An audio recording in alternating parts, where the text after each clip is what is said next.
there in peril and at the mercy of a titanic monstrosity known to you only as Kragler by the goblin. Very quickly, you learned you'd not be able to take it in a fight, as the Attercap became the fight's first casualty, extinguished in the great gullet of the behemoth. Through the panic chaos and by the sacrifice of your own safety, you managed to flee along the wall, deeper down into the canyon, as best you could outside of reach of the creature. Multiple times, you were teetering on the brink of critical harm.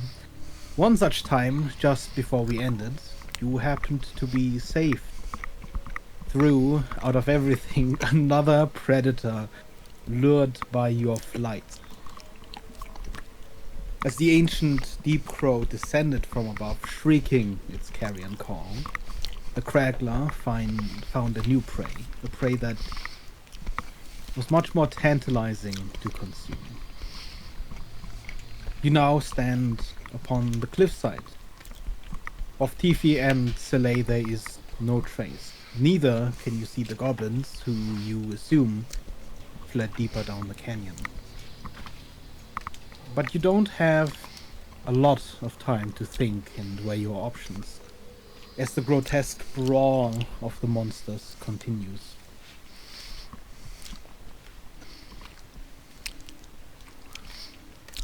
What was the name of these Godzilla movies again? I feel like we're in one of those. Yeah. Though many, if not all of you, are currently deafened, the sheer force of the sound of the shattering roars and the cracking shrieks ripple through your body, shaking you to your bones. And it doesn't seem to affect you alone. The surrounding cliffs vibrate with every new war cry, from every impact as these nightmares slam into one another and onto the ground, splintering rocks and bones. You are free to move.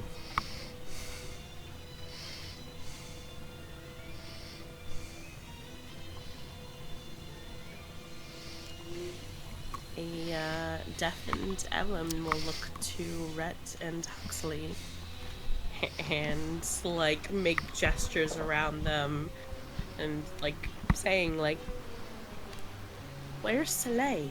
While like also doing like cat ears on the top of her head with her hands. Mm-hmm. I'm gonna shrug and point way back to the middle, which is the last point I saw. And then just kind of like hands around it. Do a little sneaky motion.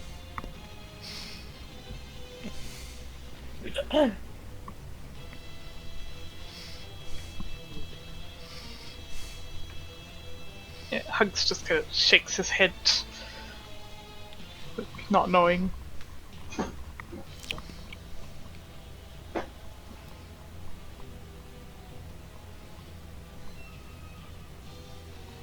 A sudden breeze pulls at you and pushes you towards the cliff.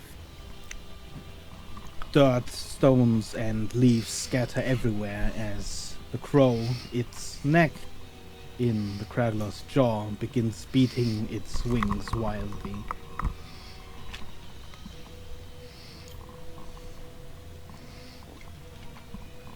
I'm gonna like point down the cliff. This way. Can I try and look around to see if I see Soleil anywhere? Give me a perception roll.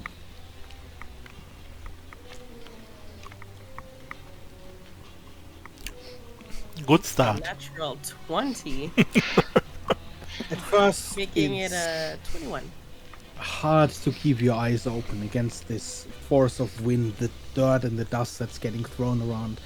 But you simply flip down your goggles and you look around, studying closely the cliffs surrounding you. Even on the opposite side, you see no trace of black fur of anyone moving, jumping, even hiding, at least as far as you're able to see. Evelyn will frown but nod to Rhett. Huxley, I think, has the broom. Mhm. So Evelyn will work on using her grappling hook to move. I'll take the broom back from Huxley if Huxley gives it to me, and we can both get on it. Yeah, I'll give it back. And we'll stay very low and close to the cliff descending. So you are grappling hooking and you are still sort of hovering, right? They're Yeah. on the broom, yeah. Mm-hmm. But like trying to stay Yes. with trees between us and the... Distinct rumble that shakes through the ground as you begin moving. You see out of the corner of your eye this giant lizard slam the crow into the ground and just push it, drag it along the ground, breaking trees and slam into the wall, and you're just there. If you'd been holding on to the wall, as there's a couple of rock slides, just a few rocks clattering down, would have probably been quite dangerous.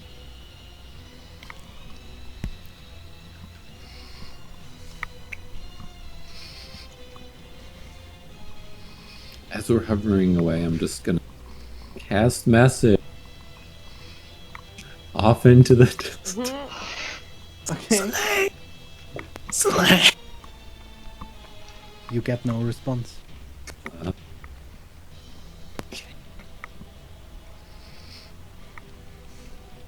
I mean, I suppose we keep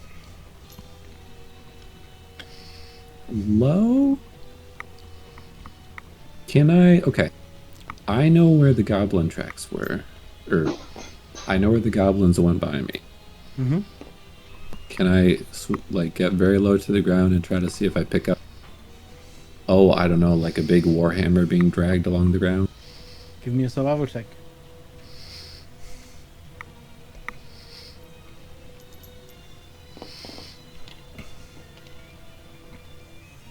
Natural 20. You see multiple things as you study the ground. First, of course, you see this giant furrow sort of towards the center of the canyon, where entire trees and branches are just completely pulverized. Likely from the path that the Craglor took to get here. But right underneath you, as your view swings towards the sides of the cliff, where you saw the goblins run along last you saw them, you do indeed see almost a miniature version of that furrow, dragging a line along the ground through the dirt, and at some points even through a couple of brush and bushels, just breaking minor branches along that same furrow. I think I would just like to follow that. Mm-hmm. And continue further on.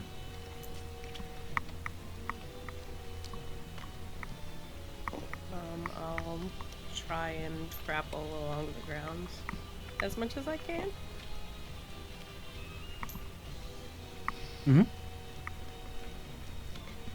There's about 15 feet between the trunks of the tree, or the roots of the trees and the canopy, so you find enough trees to hook from one to the next, at least alongside the edge of the canyon. At the middle, it's not so easy.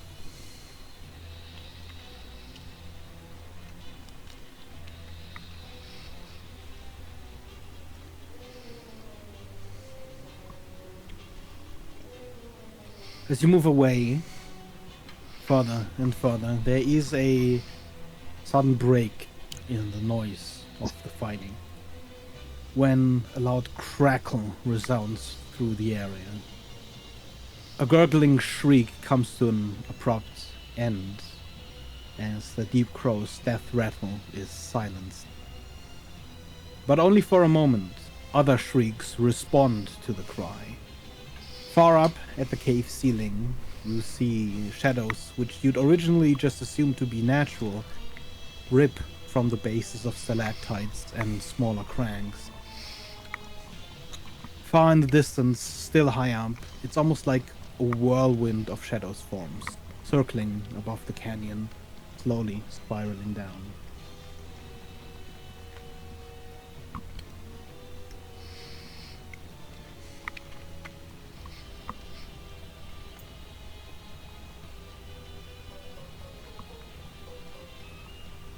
Goodness.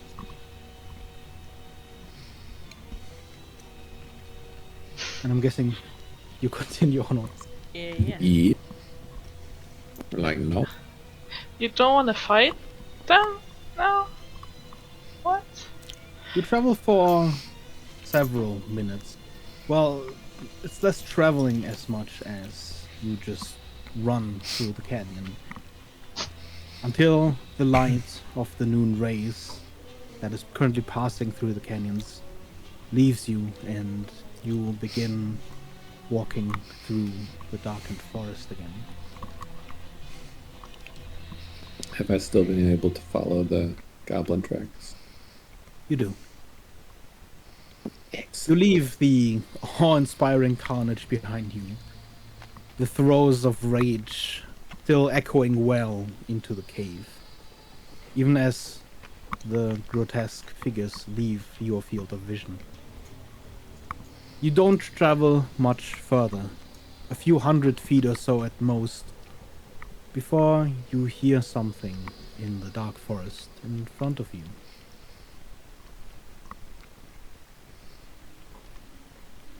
Yeah, we don't know where they are. They should be here by now, unless Kragler got them. Hell, he could have gotten them. He almost ate me in one bite once.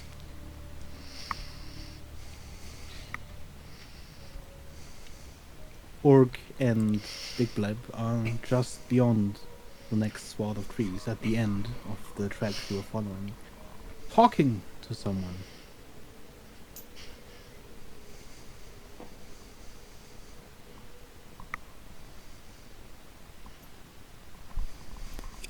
Okay, can we pause for a moment to listen a little more to see if this someone responds, since it's a little odd? You do hear a voice in return, but it's muffled. It's definitely not as shrieky as the goblins. You'd have to probably get closer to properly hear.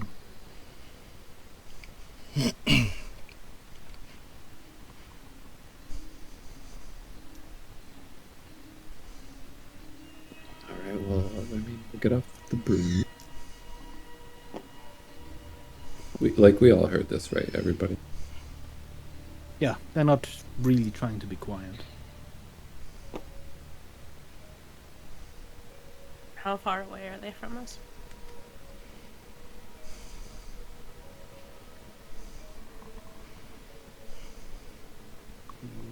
About 70 feet.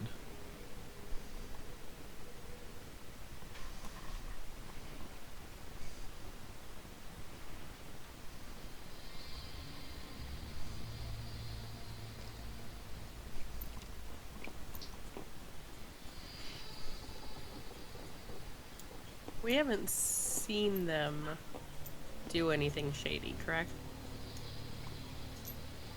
Outside of just... I believe none of you outrunning us. saw what happened, yes.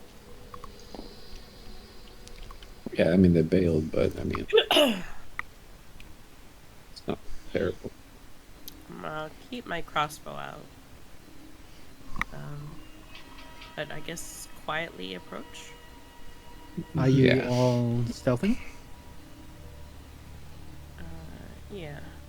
Then please, everyone roll me a stealth check.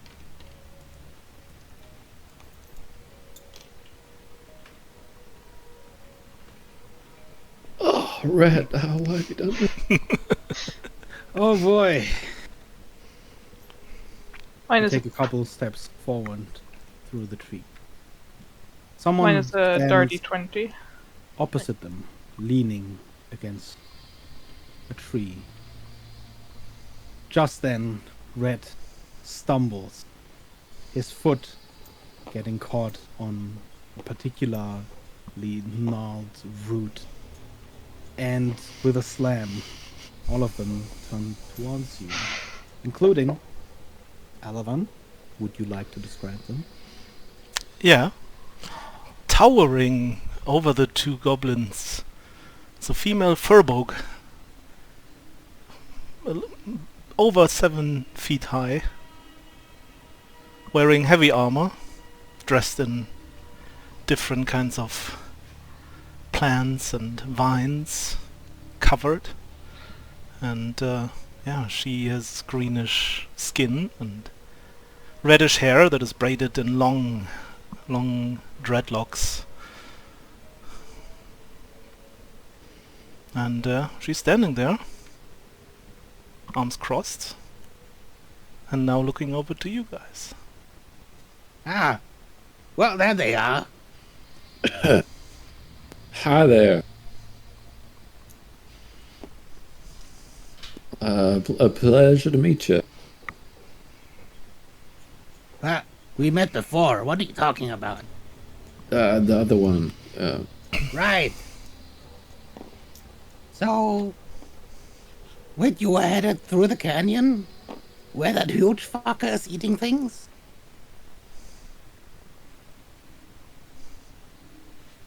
They're asking me, or? Yeah, Orc turns to you. That was the plan, at least. I was heading for Polythreme. I think that's that direction, right? Yeah. So is the Crag Law. It's Just slowly walking. He knows. They saw him. Yeah. That was freaking scary. So, hey, so have you seen Soleil or the creepy one? Who? I totally forgot their name. Your teleporty friend. How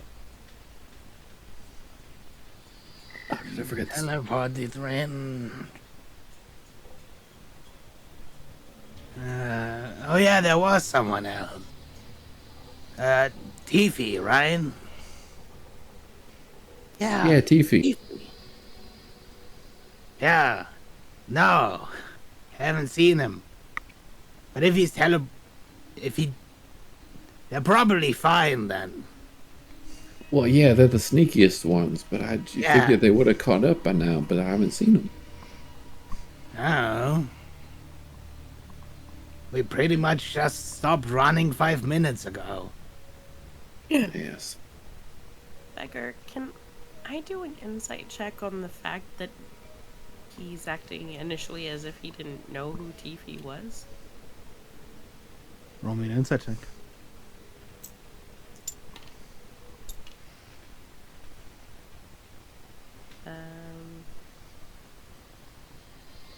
It is a 19. From what you can tell from his facial expressions, the goblin is bad at hiding things. When you first mentioned Tiffy, there was this furling of brows, like he was trying to think really hard. And when it came to him, there was this widening of eyes. There was genuine confusion.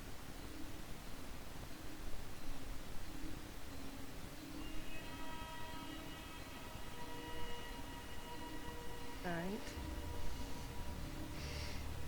Does anyone look like they are hurt? Yup. Yep. I believe several of us are. Because All of us are below half, I think. because the furbog will definitely get her arms uncrossed and will walk towards you guys. We'll check your wounds. I'm on a If you allow fifth so. of my HP. I want to cast Cure Wounds on you then. You probably look the most hurt, I guess? Or who does? I don't know if a fifth of my total is might still be better than some other people's. I'm at like Can you 30. describe this spell casting to me?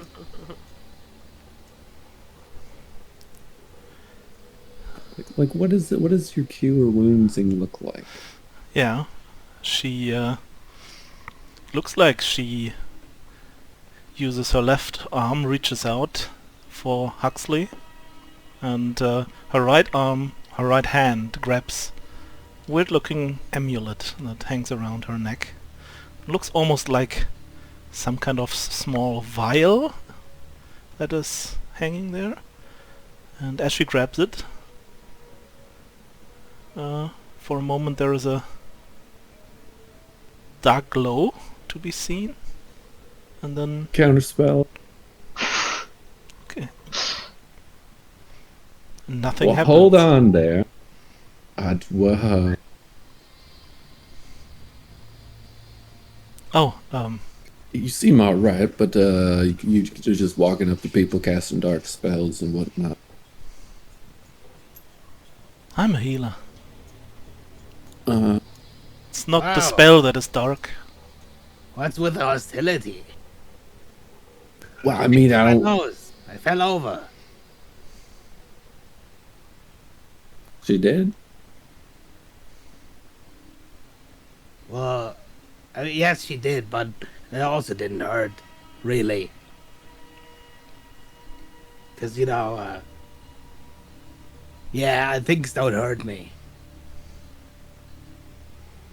You are just amazing. Yeah. So you tell me that's a healing spell. Of course it is. How fast can a cat run, anyways?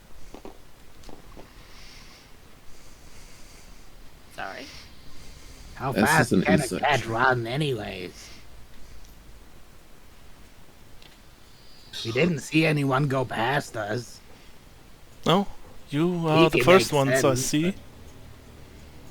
In a couple days. I mean, it's dark, and there's a lot of forest around. Well, he's a pretty dark cat, so I don't know Hence if you why I see. got... hence why Urk got lost in the first place. I believe you about the healing, though.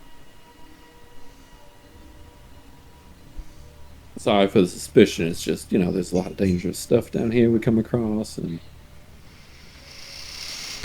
Understandable. Well, maybe I guess we should exchange names first then. To get and to know that's each other. usually nice before Um, casting spells on each other. Type So, of thing. yeah, I feel like that's fair. You can call me Willow.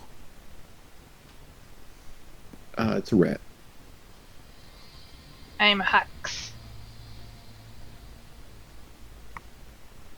And this is Miss Quartz Silver, but she goes by Evelyn. I'm Urk. I would say you're really tall, but I just fought like an actual mountain, so you seem pretty small.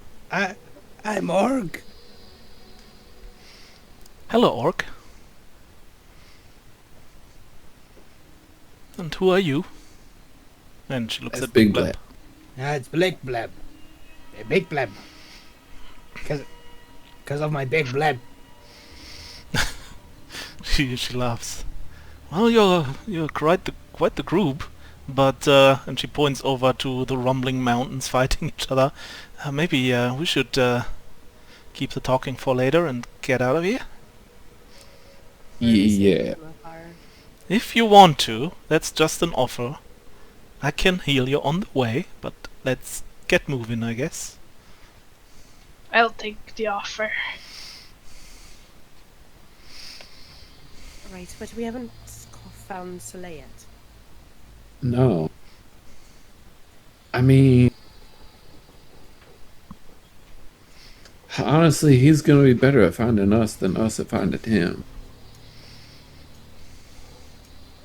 I can try to find him tomorrow. Or Tiffy. Yeah. I think we've left a pretty obvious trail. So, Well, what are you trying to say? We were super sneaky. Yeah, of course you were, but I wasn't. I mean, you heard me coming up. Yeah, Yeah. you should watch your feet. Uh-huh. Anyway, so let's just get a little ways on and then camp, and he'll probably find us. Yeah, you're so loud, they probably heard us miles away. Oh, okay. Exactly my point. They're probably headed towards us right now.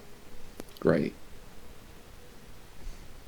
Just like an hour or more then to get away from Graglaw and, call it good. What do you think? Suppose.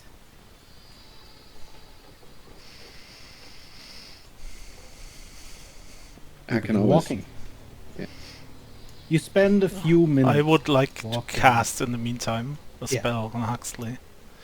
So she continues doing that spell that she just started, and she casts life transference. Mm.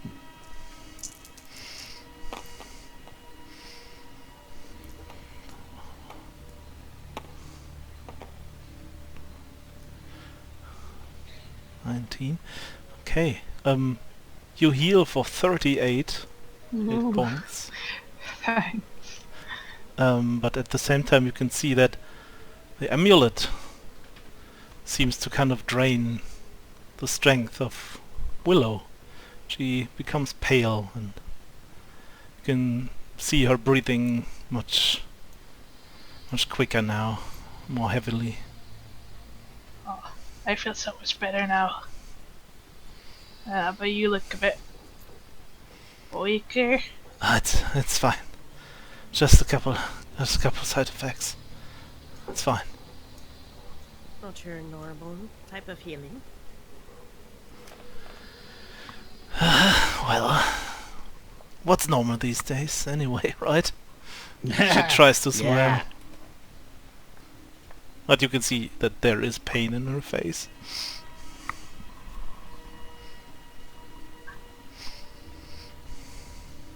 You spend a couple minutes, Willow healing you, conversing, not really paying attention to your surroundings as you walk. When nearby, somewhere in front of you, you hear a branch snap. Without hesitation, instinctively, everyone goes quiet. The goblins start hunching down. You listen quietly for a few seconds. A minute. 2 minutes. When you hear something faint. You hear a voice. Yeah, maybe. Things come and go. Sometimes they're neither here nor there. The goblin, Ify, is easy to spot. His casual strut through the underbrush makes him quite obvious. The person next to him was much harder to notice. Despite their casual gait, they move nigh silently, and their black fur blends them much more easily into the dark. Soleil. Late April Fools, guys. You bastard. Wow. I'm glad I counterspelled you. It's a doppelganger! Kill him! Kill him. Oh, okay.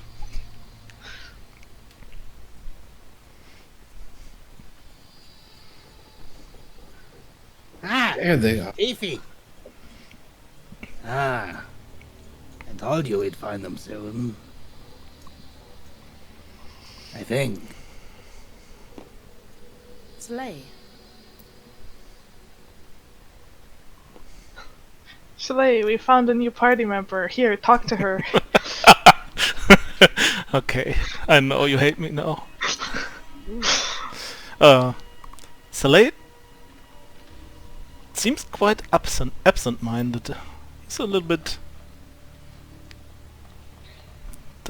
He's coming forward, but he seems to think about the words that Tiffy just said. Well, it looks like everyone made it out well, or well enough.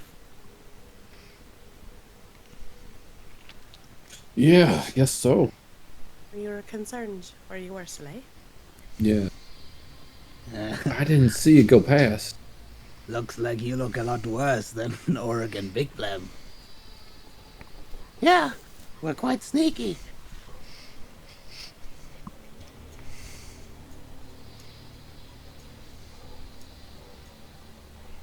Everything all right there, Soleil?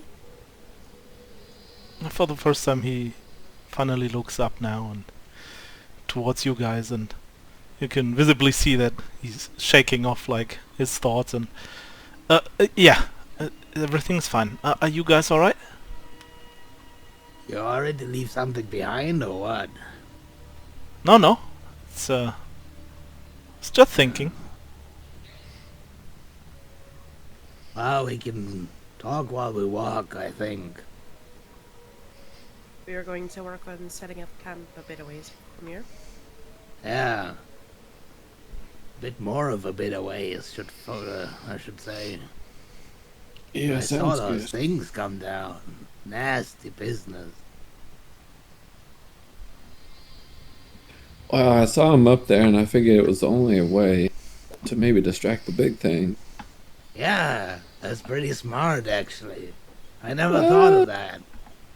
I mean, yeah, I guess it worked out. I don't know about smart, but I should it have did. thought of that.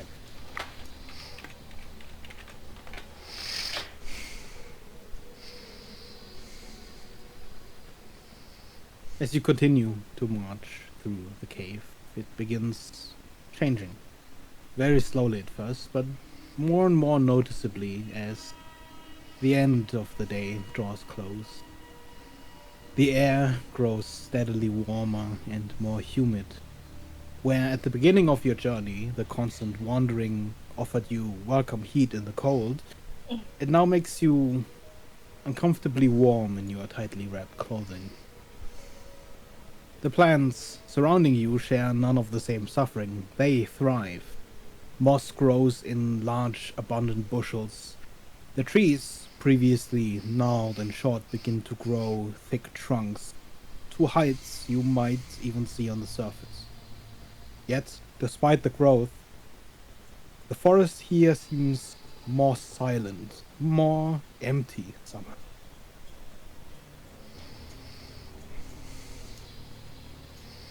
You make good headway until your energy is spent and you begin looking for shelter. Huxley, if you are the one heading, looking for shelter, please roll me a survival check. So, Willow, you came from this way? Yes, I did. You, know any camping here? 24. Well, it's hard to find something for so many people that is still safe. Over there.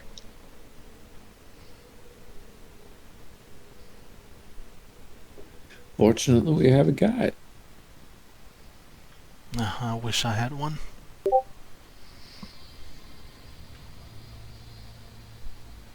Well, I can guide you back when we go back. What did you roll? 24. 24. And I told you Where I need- exactly I don't are you need to from, fucking change this Willow? anymore.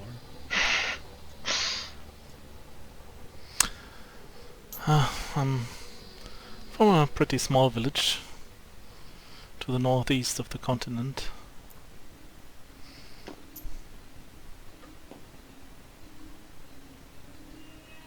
Northeast.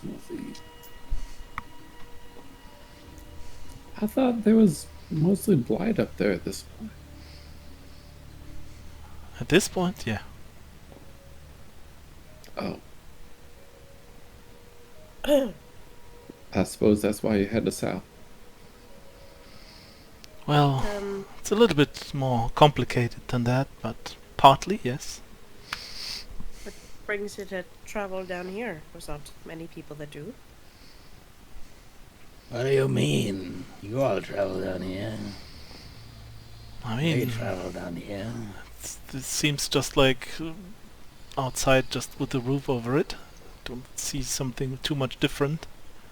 But yeah, I was talking to a couple of dwarves who mentioned this old route.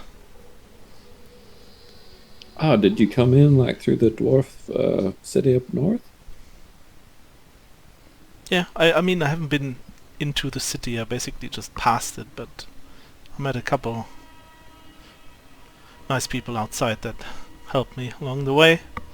I also helped them. There were a few people that needed healing in their settlement, and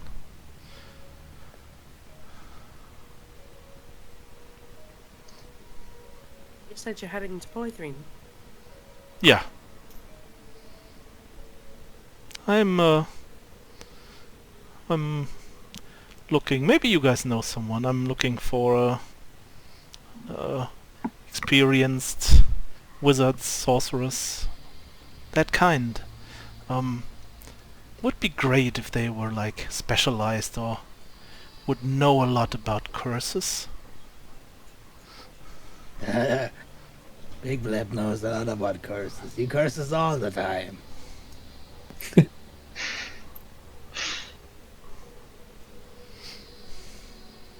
You would know someone like that in Polythreme, maybe? Sorta. If anything, well, maybe. Do you maybe have a name for me? It totally depends on. I don't know what type of people you're comfortable working with.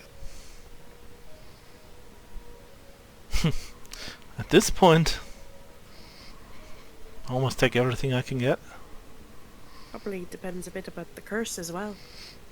Right, that too. You could say that we are experienced ourselves a bit with curses. What's a polythreme? It's a city. Big city. Oh. We come from a city. You came from a forest. Well, yeah, but after we got lost. What's the name of your city? Swamp Town. Wait, that makes it a town, doesn't it? Yeah. Kind of does. Yeah. What's the difference between a town and a city? Cities larger. Height. Height? Yep. What, like to the ceiling? Basically, yeah. Polythreme would be taller than the ceiling. Wait, so you built into the ceiling? You build beyond the ceiling. Yep. That sounds like a lot of rock you have to get through. You start. Why on the don't you rock. just go wider? You could just make the whole cave your city. Why do you go so far up?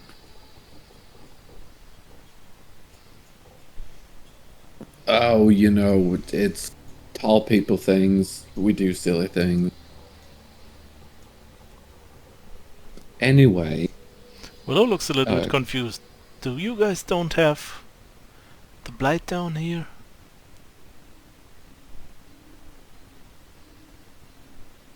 She asks the goblins. The what? The blight?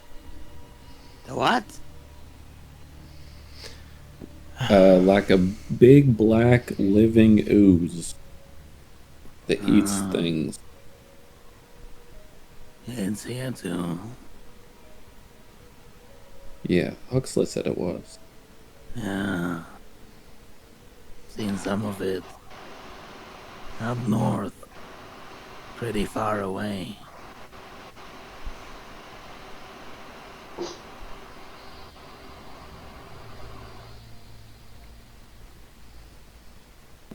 So anyway, Willow, care to elaborate on the curse that you might be referencing?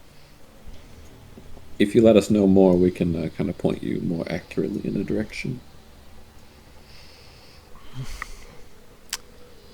She seems to ponder for a moment. I've got quite the curse trapped in this amulet. I'd like to get rid of it. I'll take the amulet. Oh, believe me, who don't want to? Oh. Why? Probably within a day, you will be dead. Just for carrying it around with you. It's like Well, why are you carrying it around?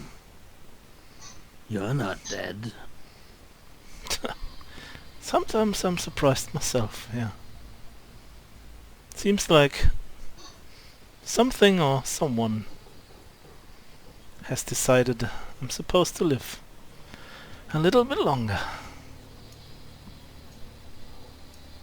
Weird. Interesting. So I gotta check something. I want to pop my violin open and look at the 2 vials of cursed water that I have in holy water. I think real quick.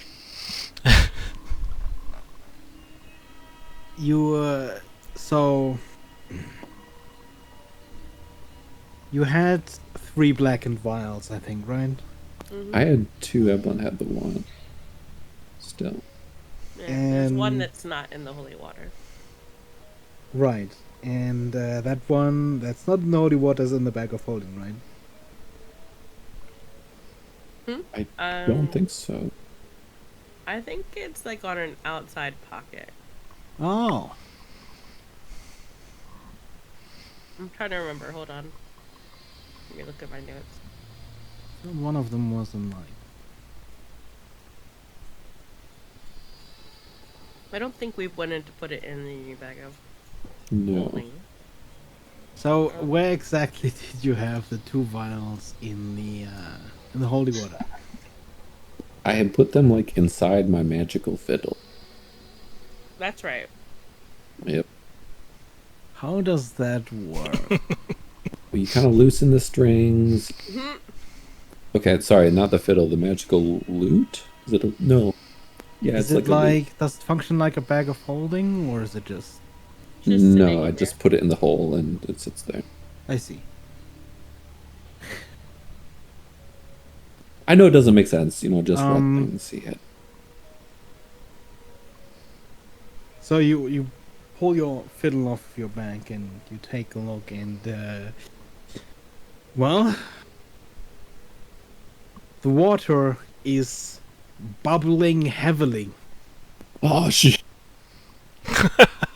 and the closer you get to the bottle, there's just this heat radiating off of it.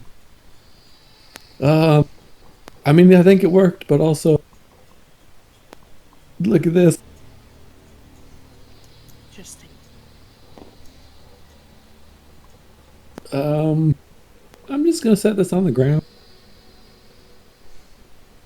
I just set the fiddle on the ground. Inspect them. Can Willow comprehend what is in front of her there?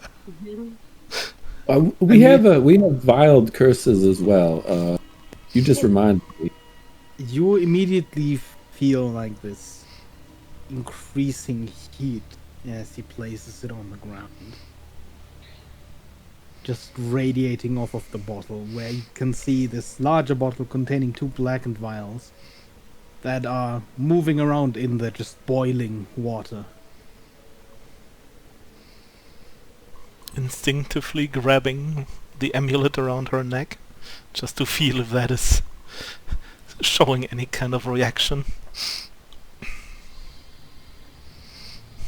I'm gonna move the other vial that's not in the holy water out. And Please give me a con save. oh, Oy, oy, oy.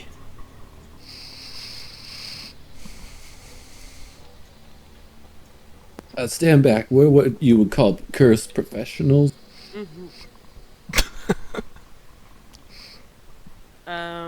20. I don't think I have disadvantage in saves. Hold on. Check. What's with all you and curses? You collect them or something?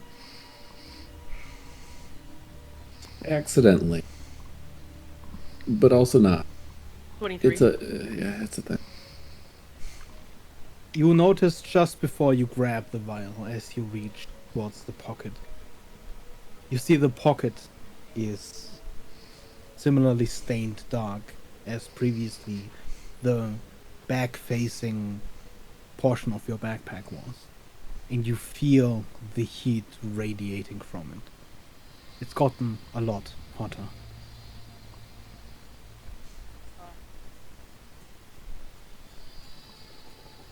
I'm gonna shift my bag down and instead use some of my which tools?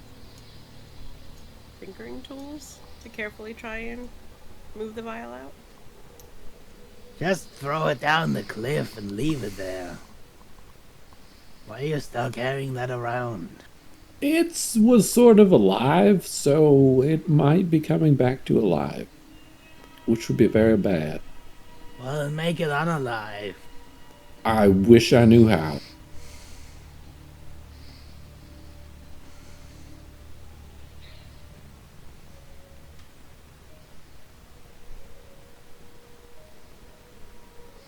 In the meantime, Soleil is just already is in his tent. He doesn't seem to be in this situation at all.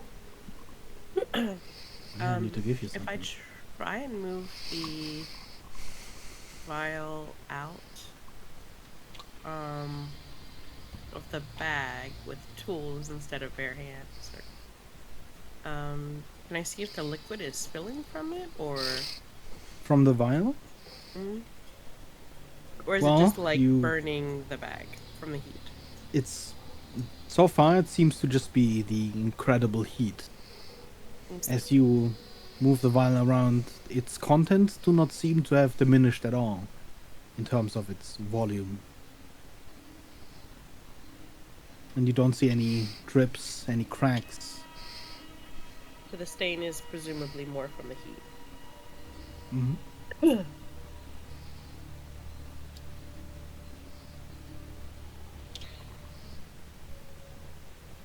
Although, give me an investigation check.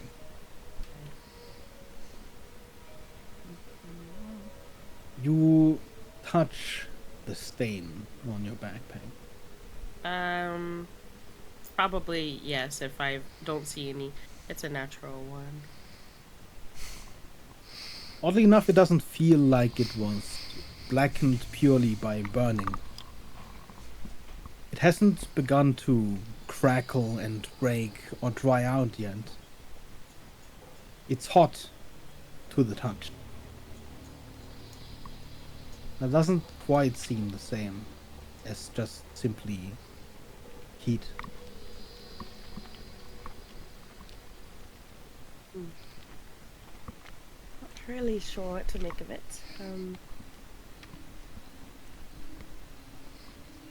Try and identify them again, but I'm not sure if that would show me anything different.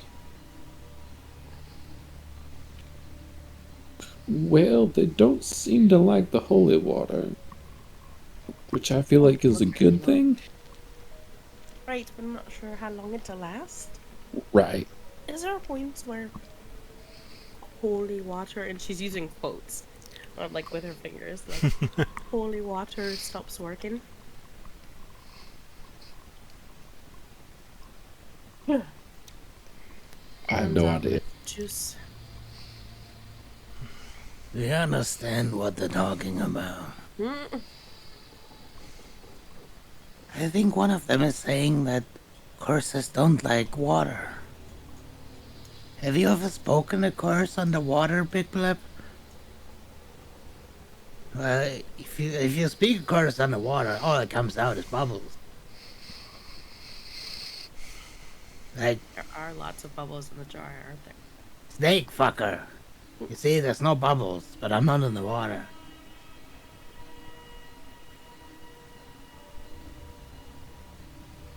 It's like a goblin scientist over there. Are you in need of more holy water? Yes. Yeah, well, sure, I think so. I feel like that'd be helpful. Probably got ahead of myself here. I don't know if I can do that back. um, can I bless water or something like that? Can I create holy water? I There's would. a spell to do it. I don't Is know if there you a have spell? access to it. It's it's one of the cleric spells, I believe. Then I probably have access to it. Ceremony, I think. Mm-hmm. Yeah. Yep. I can use ceremony. Yeah. I could create some more tonight if you need some for the way.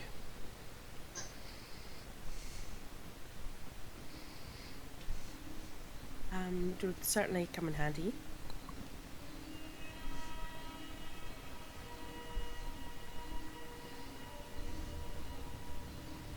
Can I note, other than the bubbling water, any visual differences?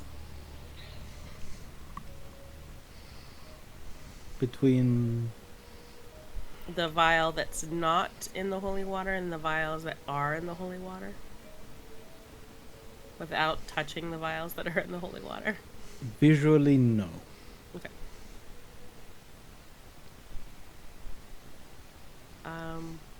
I'm just gonna take 10 minutes and try and cast Identify on it. On the vial you have, Yes. and during those 10 minutes, you just keep standing there. Then? I think I was going to talk to Willow. Mm-hmm. So, you have a vial What with a do you curse in like? it. Do you stay there? Yes. Do you still have the violin, or did you put it on the ground? It's on the ground with the thing sitting and boiling inside it. So, I'll just sure. So the violin is here. Mhm. And Evelyn is like identifying here. Mhm. Okay. Make sure you move yourselves as you will. And then Rhett, Huxley, and Evelyn, please give me a con save.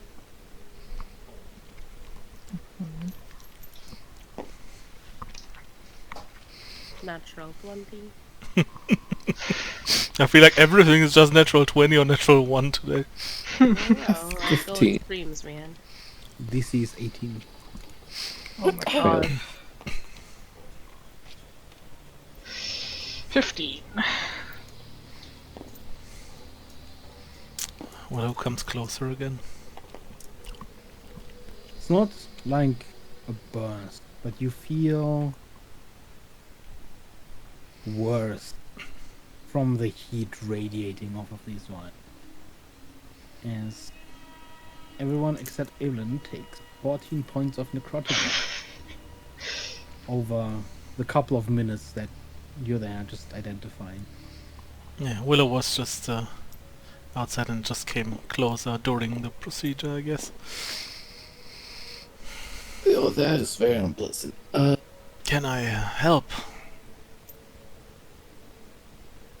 Yeah, these things are definitely cursed, and I feel like they're sucking the life out of us. We've been trying to fight them, but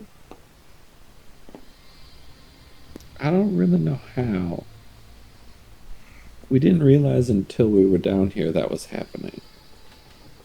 Why are you attached to that stuff? Just leave it. Again, it used to be alive, and it was very evil, so we shouldn't just release it into the Well, wild. if you just leave it here, I'm sure Cragler will eat it. And then he'll be an evil possessed Craglaw, which is Oh, he even won't worse. have to be here, though. Cragler can't fit into the tunnels. I feel at some point in time we're gonna cross back.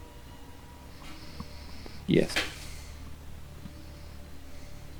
Ideally, this should be put back in Polythreme in a couple safe places. So we're pretty sure we probably could. I think Vidar could handle this, right? He's got some pretty safe stuff. He's got one of the vials himself. Right, that's what I mean.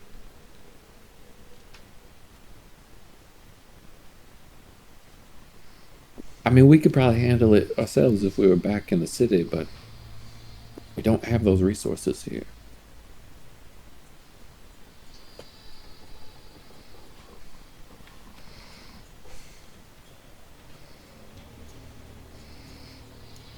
meantime, Willow's gonna sit down next to the fire and starts casting a spell again.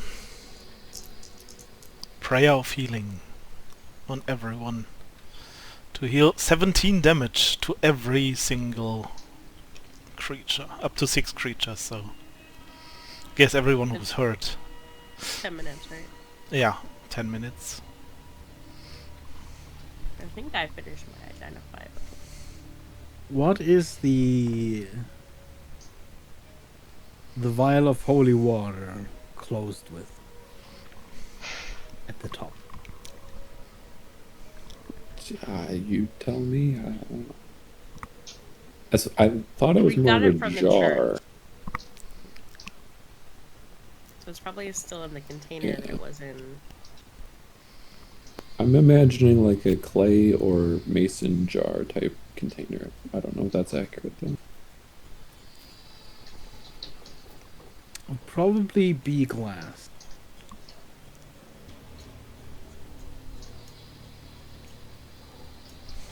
But it would likely be cork. Explode, man. Steam No. power.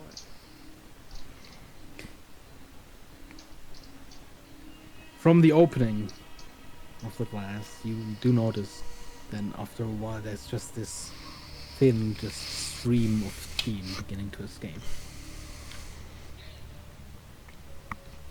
I'm just gonna move away from the thing. I'm focusing on my identify, man. Yeah, I think we should all move away from whatever that is. I'm just gonna put my shield in between Eblin's face and the fire. What kind of shield? It's not a very big shield. It's like a buckler shield. I'm not very big. No. True. Okay. Yeah, Evelyn, you finish identifying and magically you still feel this sort of energy in the silver, but it seems to be less than it was before.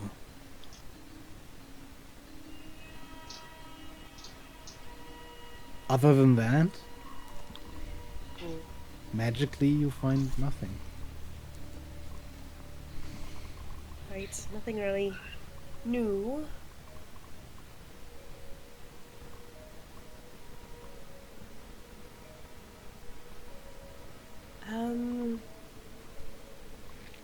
Probably should deal with that before it explodes. I'm gonna take some tongs and try and remove the cork to at least release some of the pressure. Of which vial? The holy water. Okay. As soon as you do, there's just this as steam just shoots out of the top of the bottle.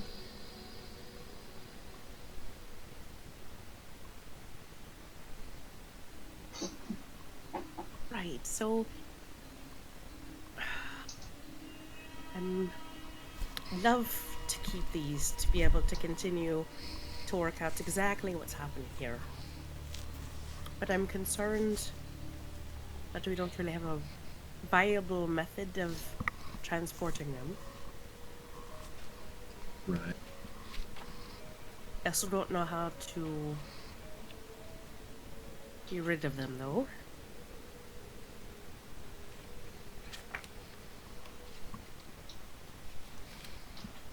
Well, here's my thought, right? What about that little bag? The one you keep your food in. That's like a terrible idea, so no. Would you like a sip? You can reach pretty far in. No, mixing magic things, not a good idea. Orc said he put his entire hand in one time.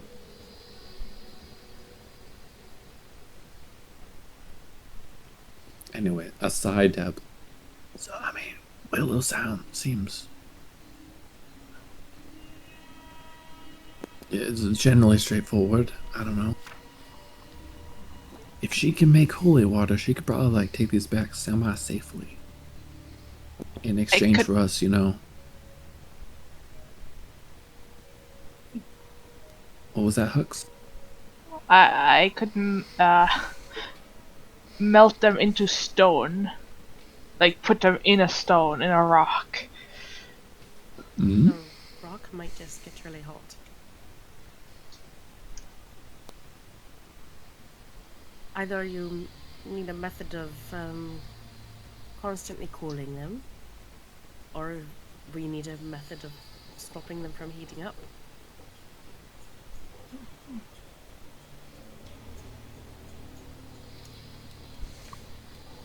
Willow. You can see her sitting at the fire, I guess in the end efforts of a prayer. That is going to... She's ignoring that. Yeah, she was just She's deep in doing prayer, the right and thought. yeah, you can see her just whispering to herself. Willow. Willow, you mentioned you could make holy water. How are you with dealing with other things? I swear. She looks up for a moment, stops the whispering. Depends on the things, but I'm pretty good dealing most of the things. Been traveling alone and I'm still alive. Any thoughts on dealing with a cursed substance that heats up objects and either a means of transporting it or stopping it?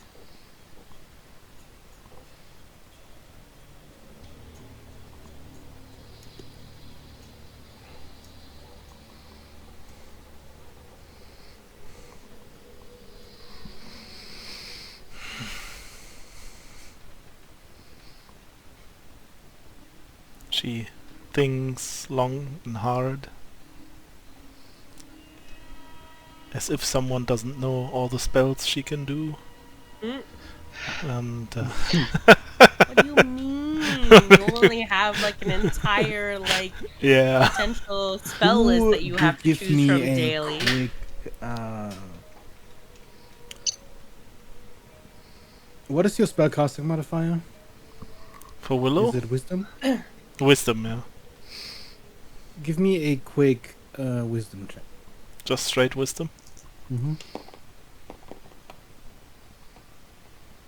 15.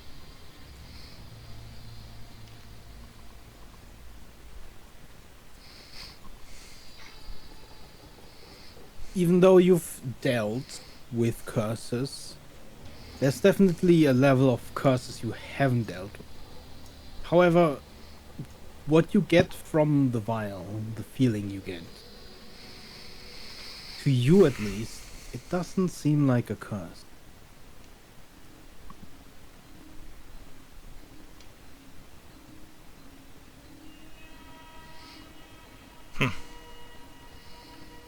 This is strange indeed, but I feel like I can handle this.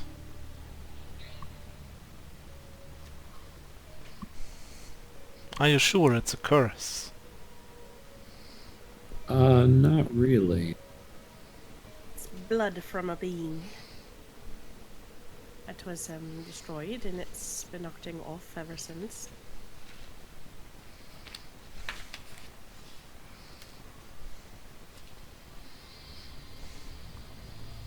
It might be more akin to like a essence of the thing, or it's not really blood, like not like ours.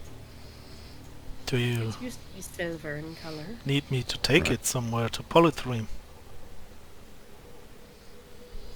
I think that was kind of our thought. In exchange for you kind of doing this favor for us, I think that we have a friend that might help you in the city. Or at least be able to point you in the right direction if he can't help you. That sounds like a good deal to me. I mean, one curse more. Doesn't matter, right? She tries to smile. It's a little bit forced. But yeah, I can do that.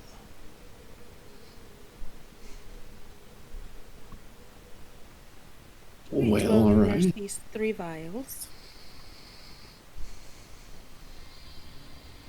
They're rather hot. I will take them in my hand to see if that's okay. Which vial? There's One of the 2 hot that are- ones. There's 2 that are inside of a vial of holy water, and 1 that's not. Yeah, the holy water one. Please give me a con check. Hmm.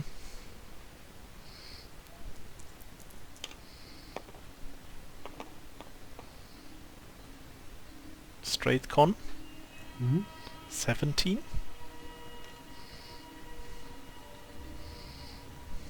You reach out towards the vial of holy water. You can't really even see how much water is in there anymore. All you see is bubbles and this just fountain of steam that's still evaporating from it. But as you touch it, your hand immediately goes back as your fingertips are burned heavily.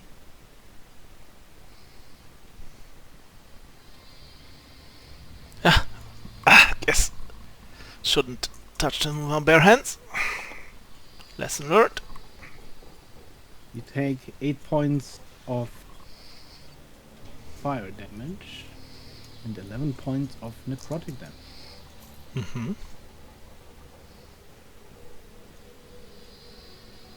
I think that was the other thing. It's probably best if they like stay in holy water, but that water gets cycled out like pretty often.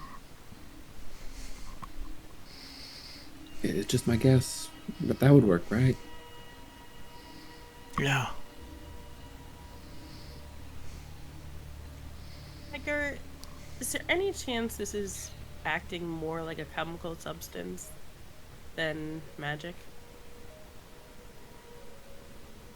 Roll me an intelligence check.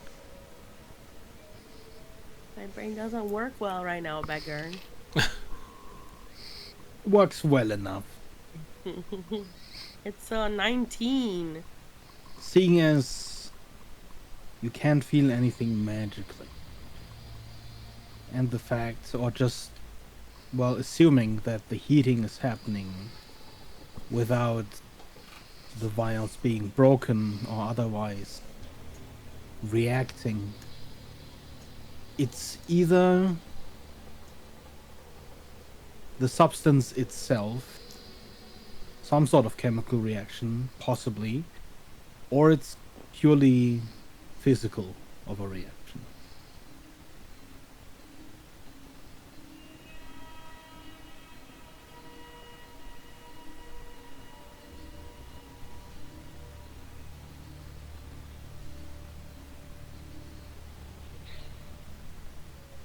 At this point, the steam stops as the holy water has evaporated. Hmm.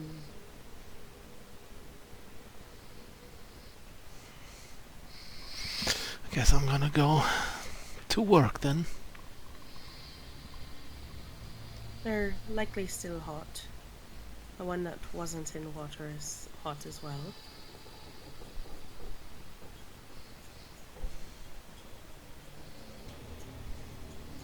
Oh, there she starts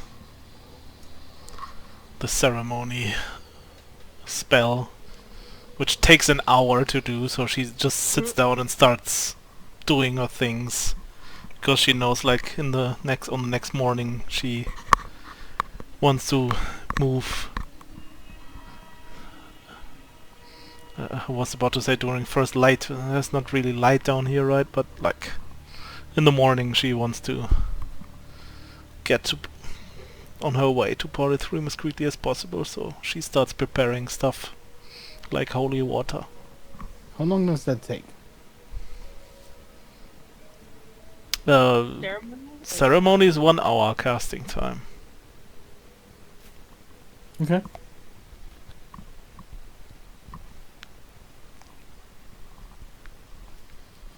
So she's gonna sit down and is preparing, and at some point just is sitting there again, deep in some kind of prayer, meditation kind of style.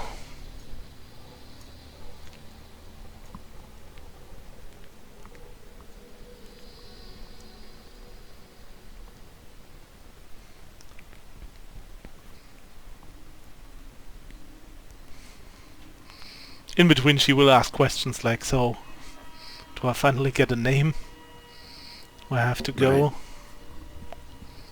Right. So the gentleman you'll be looking for is named Vidar. You'll be finding him generally in the upper district. However, I'm sure that if you mention our name, if you can't like get a pass into the upper district, he'll come meet you somewhere else too. So I'm just gonna be like, Red sent me. You guys are making me do Google searches that definitely have put me on a list somewhere, by the way. No. Oh, here's one then. While I'm waiting for Willow to do ceremony, I'm gonna at least try and like heat up one of the vials. Heat up? Yeah. Which vial? The vial that hasn't been in holy water. I want to see if I can get the liquid itself to bubble.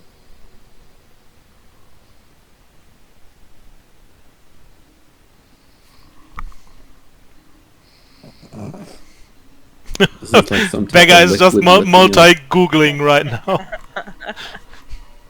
Well, first things first. I need all of you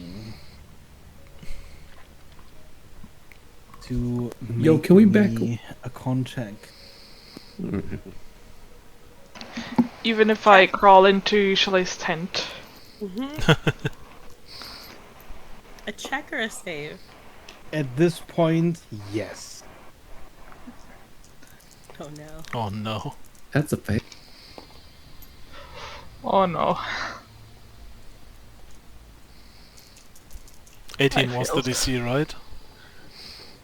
I don't know what the DC is, but I rolled a 16. Like before.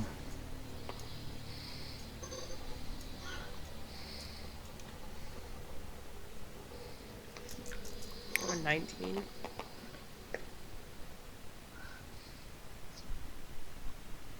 Then you take half this. Over this following hour, you feel worse and worse as you are near this radiating heat. In total, you're gonna take 49 points of necrotic damage. Excuse me. Ooh. Yeah, Willow doesn't look good anymore. Also, you can see that all the vines and leaves around her armor have I take been half of that? wilting and Yep. are barely there anymore. And as you heat up the vial, you notice that very quickly, much more quickly than you anticipated, the vial begins to glow. And it's close to its melting point. First point of order. Uh-huh.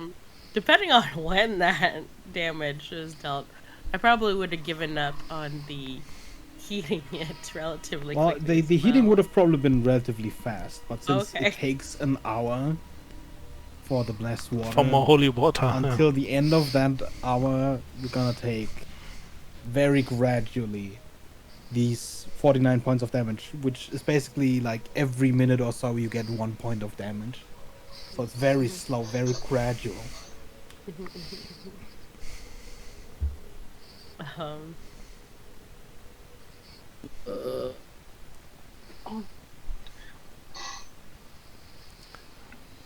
I think it's done.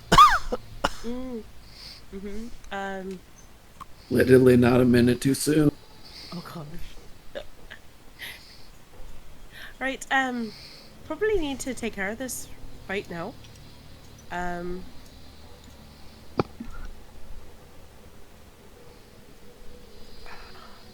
put it in. Yep, just put them all in the holy water.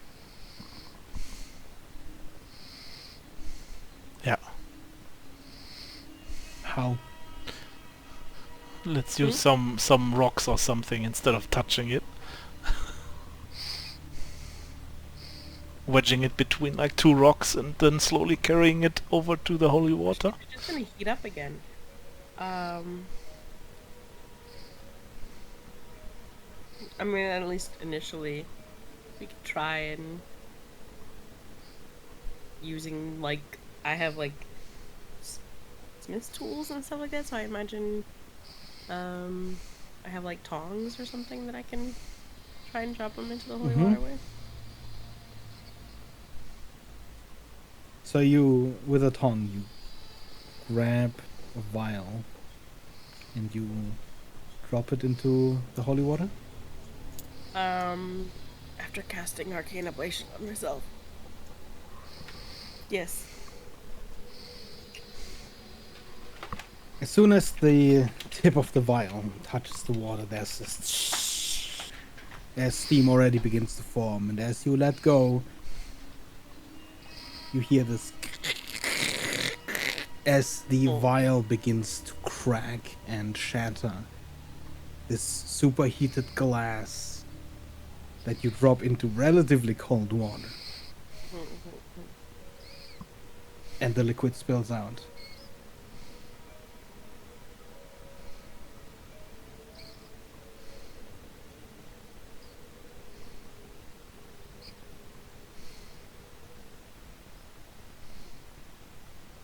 Very quickly, the water again begins to come to a roiling bubble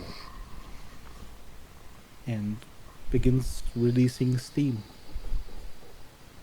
This isn't a good permanent solution after all.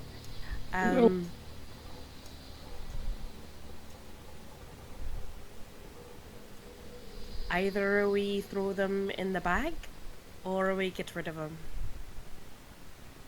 I think it would just damage everything in the bag, which is all our food. So again, no.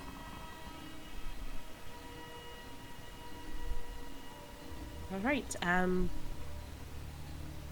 mean, look, I could take everything out and we can put them in there, but it just seems like a bad idea. Then we can't carry everything I don't know 'cause if it's heavy. this is out of character. I would say you would know that objects within the bag don't interact with each other. Oh, okay. Like, just clarifying Just out like of a bag of character. holding. Like a bag of holding, yeah. The way those storage things work is each item you put in essentially is it's in its own pocket space. Oh. All right.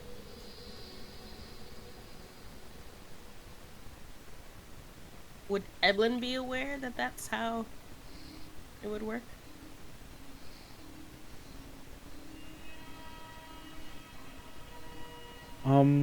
I think it would be pretty common knowledge. Okay. I'm near So basically, positive. if you were to put a book inside, right, Mhm. and then separately you'd put like a gallon of water inside, the book's not gonna get wet. That's what I mean. Like, they don't interact with each other. Right. Is this true of all holding things in this? I In your universe? believe so. Because I know it's not true of most holding things. Then, like the standard, I mean, you can work however you want in your world. Really? I mean, if you put things in a bag of holding, it gets too full. They're all pushing against each other, and the bag rips. Well, yeah, but I Well, mean, yeah, that's if that's like because there's you- too many, spaces. There's still a And limited amount of space, but if- the objects themselves, I believe I think it states on the item that they don't interact with each other.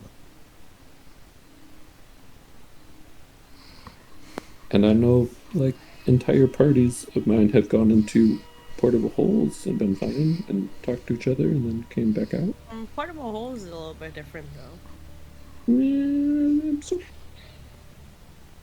It's totally fine if that's how you want it to work. It just, Let me just double check real quick. I didn't know that.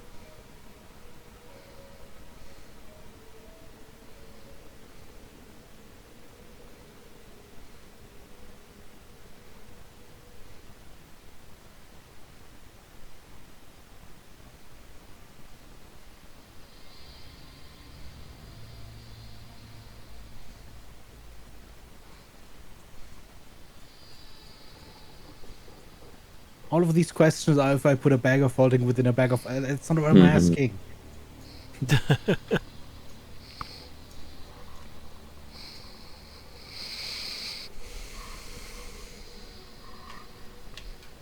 No rulings on the interiors of extraplanar items.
I guess it doesn't specifically state it.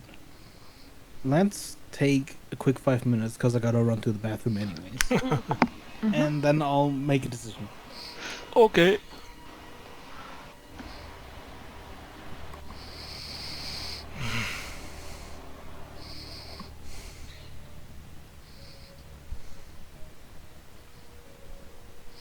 I'm so unprepared. I thought I was gonna play her 2 minutes and then the gag was over. Now I have to look up all these spells and stuff. By the way, this is my backup character, so if you see her again, it's a bad sign for Soleil. Oh no.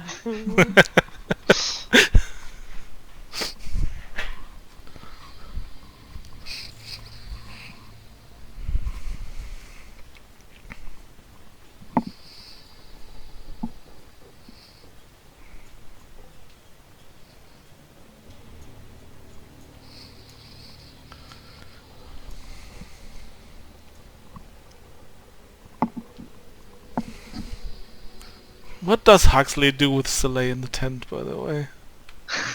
Just creeping in on him. Mhm.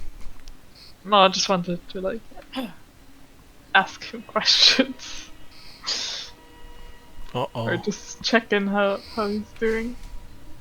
He just kind of disappeared and reappeared.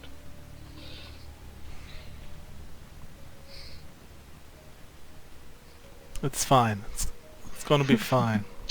It's not suspicious at all.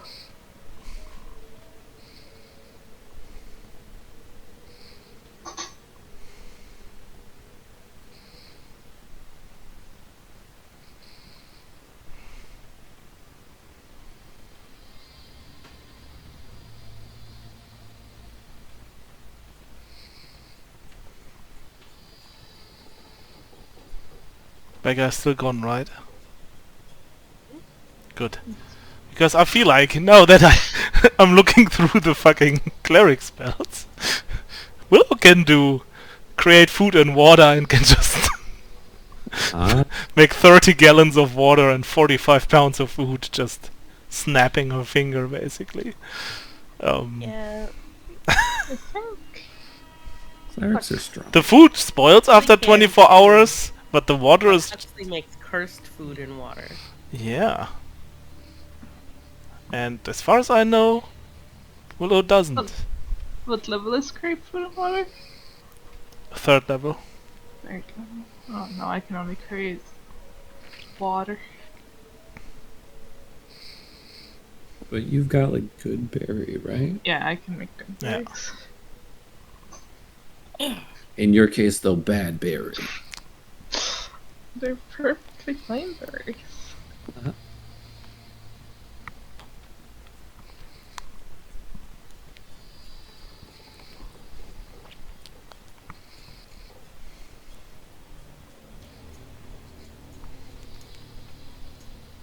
Yeah, I've never considered this portable bag thing. Yeah, I've With always the- considered them separate. And I've always and a considered them portable like hole all different, together. just because the portable hole creates a room sort of space. Yeah. Yeah, but I always thought the extra dimensional space was an extra dimensional space type of thing. I'd like it doesn't matter to me. I just had to assume that it yeah, was no. the same kind of thing. FYI, in my campaigns, they do keep separate. Okay. Because I don't want to have to think about it otherwise. Yeah, fair enough. I don't want to be like, you've put in a cup of water, and you put in some dirt, and now you only have mud in your bag. That type of thing definitely happened in Ben's campaign once. Oh I gosh. was like, yeah, that makes sense. I mean, yeah, I mean, it makes sense. Like, if it's one space and you just throw a bunch of random things in, it's just a mess in there.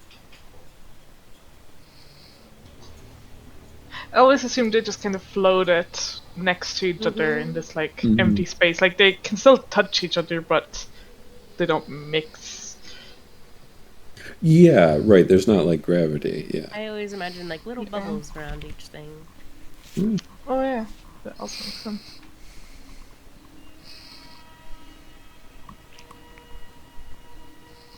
In that case, throw the vials in. Yeah. What's the worst that can happen? I mean, as long as we don't take any more necrotic damage. Right? Gosh. I know that like I was down to 2, you were down to 1. Right? Uh-huh.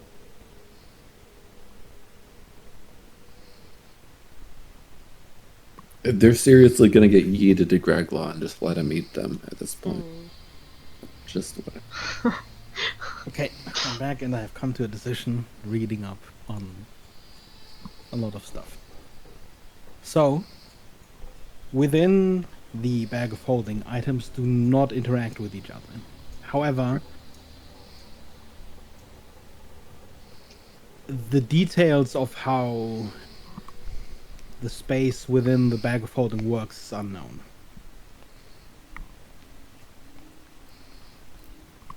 So you know, as a player, that they don't interact with each other. You know, with the if you put a book in and the water, it doesn't turn into a wet book. But you don't know for a fact that like each has its own space. It's more so that you don't really know why they don't interact with each other, but you know that they don't.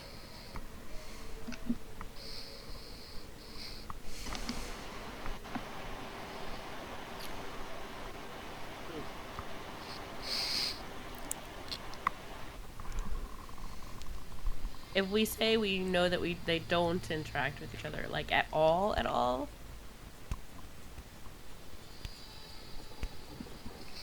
How do you mean? Can I drop a lit match into the bag and think that everything will be fine? Yes. I mean, the fire would not interact with anything else in the bag. The If fire I itself put like would a have 10 minutes of air. but cloud of smoke. Right. If in you the were bag. to, let's say you dropped a bomb in the bag of holding. If you pulled it back out, the fuse would probably have gone out. Unless it doesn't require oxygen. If it's like, I don't know, magnesium fuse, it would probably still be lit. But it would not have destroyed the book, for example. You might open it and then there's just this puff of smoke coming out since it exploded in the bag. Maybe. But you know that it wouldn't have destroyed the book. Okay. Like the other objects wouldn't be like smoky smelling. Exactly. Okay. Well, we can give it a shot and put it in the bag then. All right. Trying using the tongs again to drop the vials each into the bag. And I assume you're also dropping the vial of holy water in there. Which is Yes. now like, because it's, Steaming and smoking Sort of. everywhere. liquid combined with the water. Mm-hmm. Okay. You drop them in individually? I guess I'll leave them in the jar. I'll put them all in the jar with the holy water and then very quickly drop the jar of holy water into the bag. So you'd put all of them together in the bag. Yes. Okay.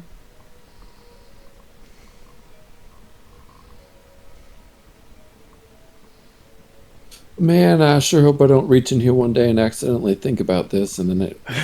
Probably Choke should me in the pain. avoid doing that. Oh boy. Mm-mm. Yep, just gonna not think about it.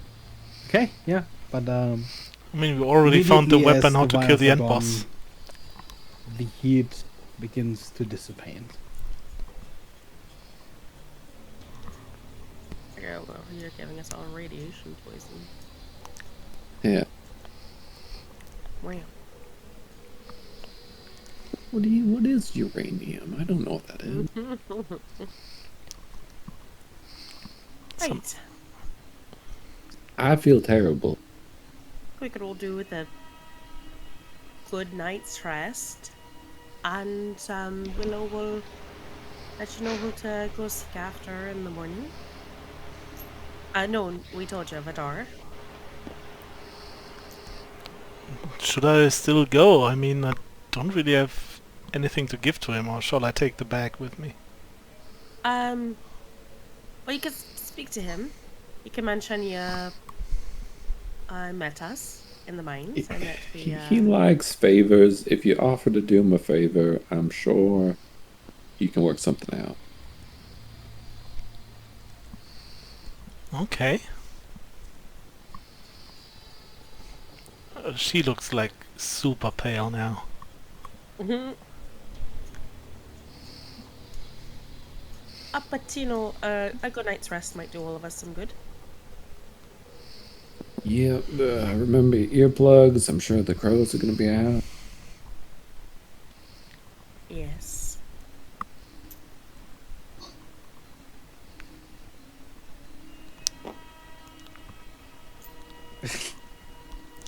Oh, my notes on this session are ridiculous. And you all settle in for a long night's rest? I will sneak into Shale's tent to ask if he's okay. Yeah, Soleil looks up and... Oh yeah. I'm okay. How did you get out of there? Like, I saw there was just a huge chunk of rock missing. Well, not 100% sure, but Tiffy somehow got us out of there. It was weird. Right.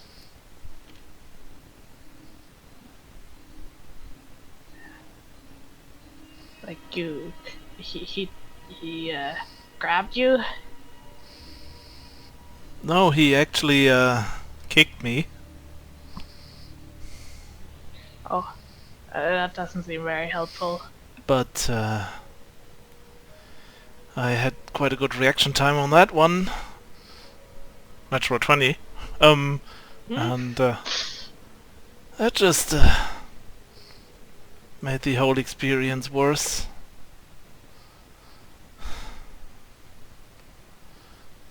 That's all I can say about this. Maybe I have to figure things out. Maybe I'll let you know later some of the details. Right, okay. Good night. Good night.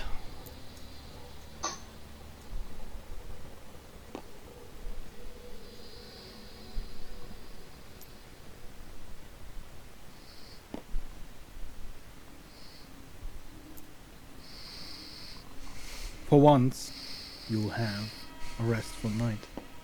There is no cawing, no rumbling or roaring disturbing the dark. And the cool breeze of the late day feels refreshing as it envelops you. You awaken again in the dark to a comforting warmth that almost draws you back into the embrace of your bedroll.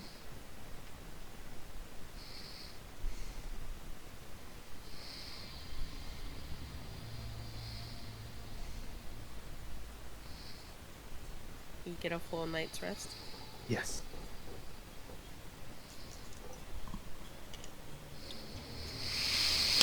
Ooh, I'll gladly take that.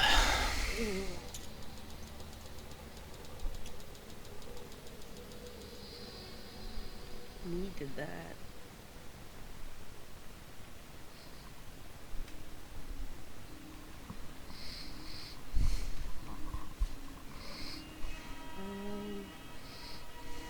Yeah. Pick up and check out on everyone. Yep.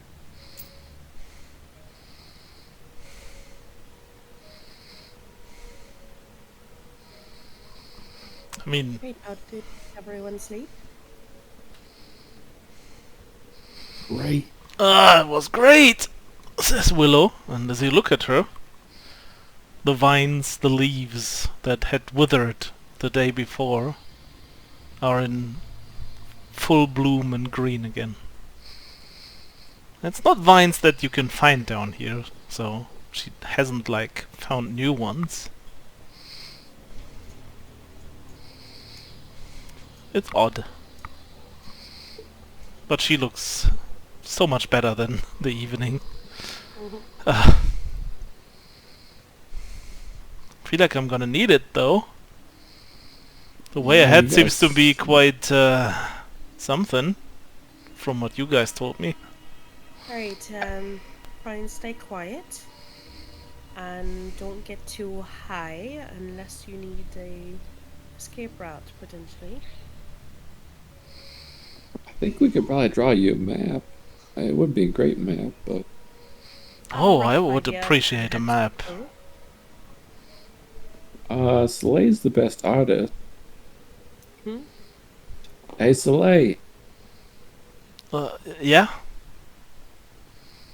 you think you could draw a map for Willow? Back to Polythreme? It For doesn't need to be for like who? great, but Willow, this furball got here.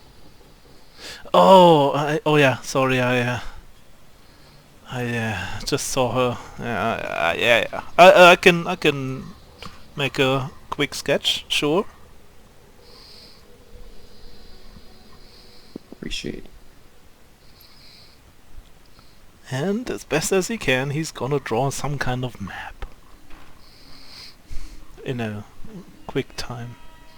In the meantime, Willow is gonna turn to you guys. I mean, it's not much, but I might have a small little parting gift for you guys, and it's gonna help me too. And it's usually too much for me alone anyway. And she's gonna cast create food and water, and creates like That's like a mountain of food, like 45 pounds of food, and 30 gallons of water. The food only lasts 24 hours before it goes bad, so it's just basically you can eat for 24 hours all you want. Problem is it doesn't taste like anything, but it's nourishing, and the water is usable as much as you want, and it doesn't go bad. That doesn't look like the cursed stuff. It looks like water. Okay. Looks like water, smells like water. Only if Beggar says otherwise. I don't know what Beggar says about this, No, but usually the spell would make normal water. Yeah.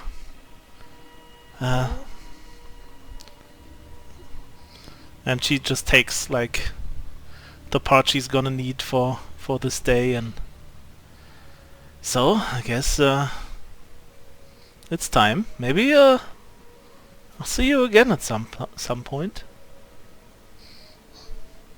Yeah, I mean, we'll be back in. when we get back. Yeah.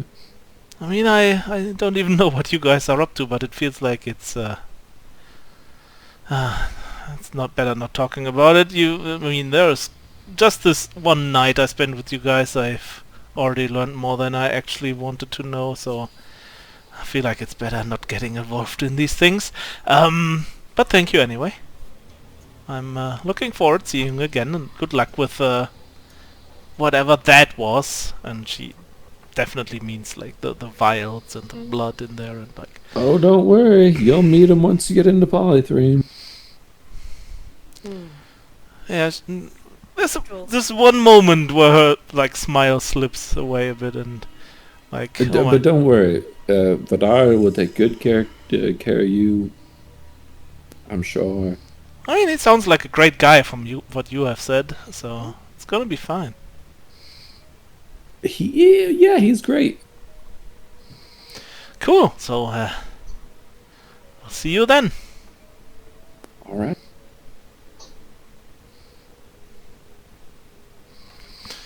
Take care. You too. And yeah, she says goodbye to everyone and looks at the map that Soleil drew. I don't know if it turned out okay or not, but she tries to make sense of it and heads towards the opposite direction. Okay.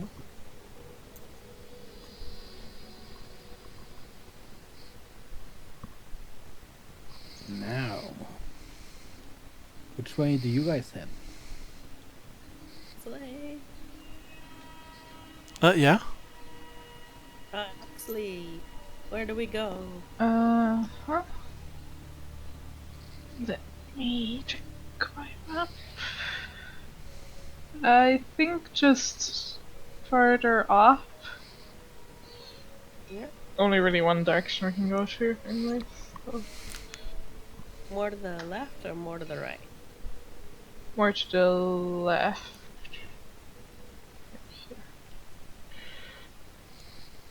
Okay. More to the left.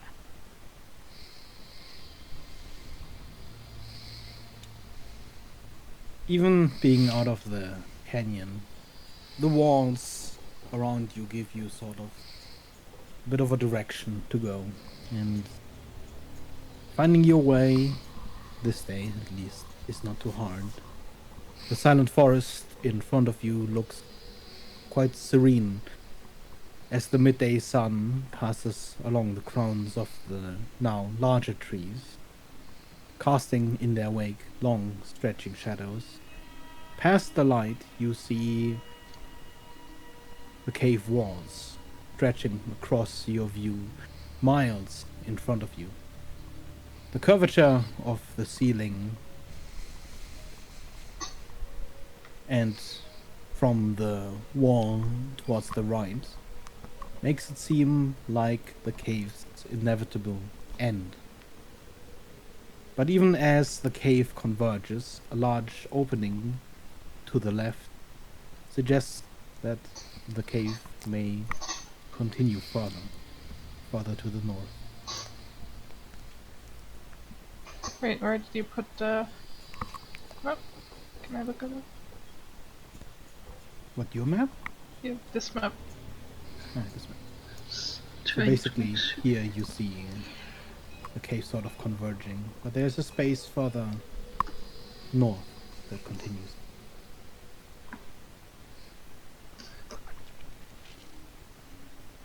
Yeah.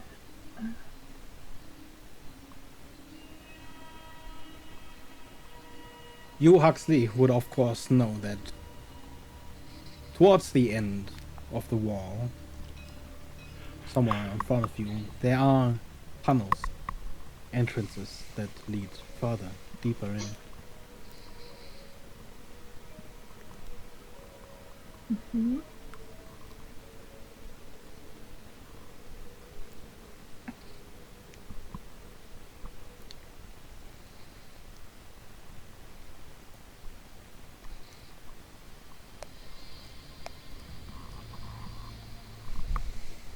Pretty sure we just have to go like here.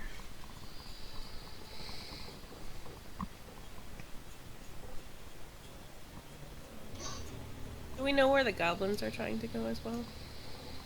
That's still the same direction as us? Mm-hmm. Okay.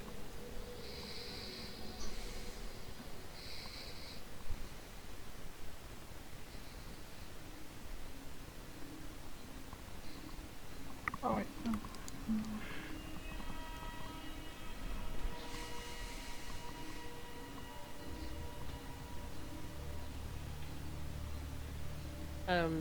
As we walk along through the day, at one point in time, Evelyn will try and move towards wherever Soleil is at. He's been probably like quite at least as far as he's able to, trying to stick to Tiffy, and seems to be every now and then whispering something to him.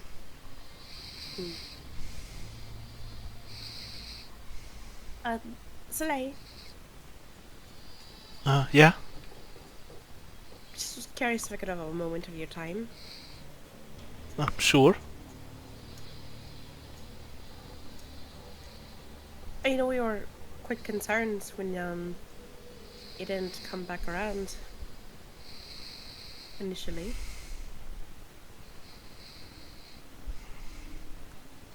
Yeah, understandable. I was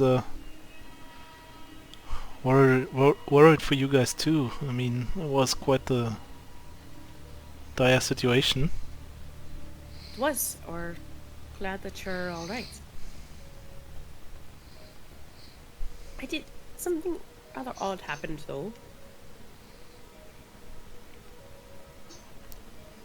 Is Tiffy still relatively in range? Unless you two moved away from Tiffy. Probably Since depending Soleil on was if talking to Soleil him, would have he stepped would away, or if I mean, since they're walking, I guess he would just kept walking the same pace. We wouldn't see a need at the moment to just distance himself from Tiffy. That's fine then. It was really strange. As we caught up to the duo over there, they seemed to struggle to recall Tiffy.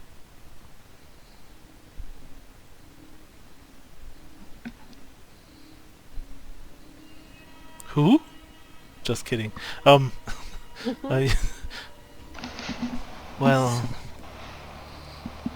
I mean, Soleil, for some reason, doesn't seem to be super surprised about this fact.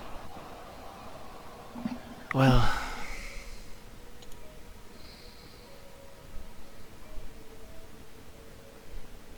it is weird, right? Because we still remember him, right? Right. I just thought it was odd since I travelled with Tiffy for longer than us and seemed to struggle to recall him.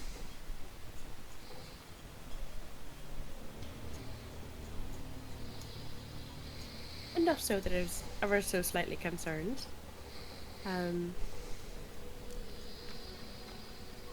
Do be cautious. Oh, I definitely will be. There are things happening here I don't really like per se. Oh? And in what way?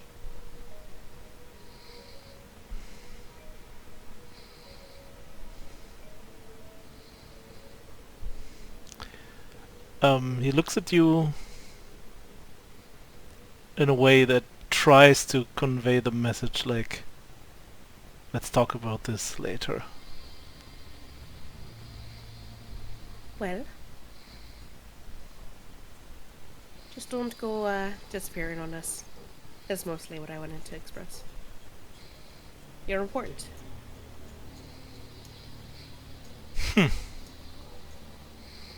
So it seems.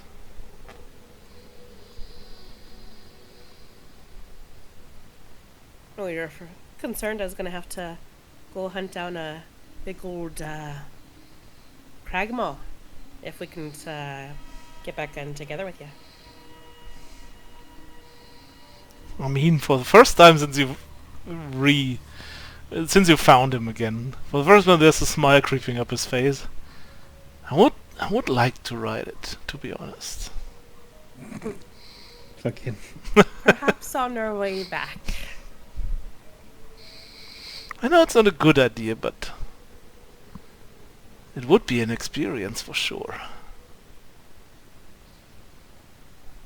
Maybe if you were invisible and took the broom, you could sneak on his back before he ever knew you were there. Yeah, We'll have to try it. doesn't even sound that dangerous, right? As long as you're swift. And maybe cover your ears. From that Oh yeah, that was loud. I remember that one. Yeah. And stay away from the birds flying around. Yeah, I mean, when I'm invisible, I hope I should be fine, even with the birds. I would hope so. Unless the birds can somehow see through it. By some natural means. Yeah, it seemed like Craiglore also had some kind of extra sense. I don't know how to describe it. We should be Strange. careful, definitely. Agreed. But it's possibly something we can manage. All the same.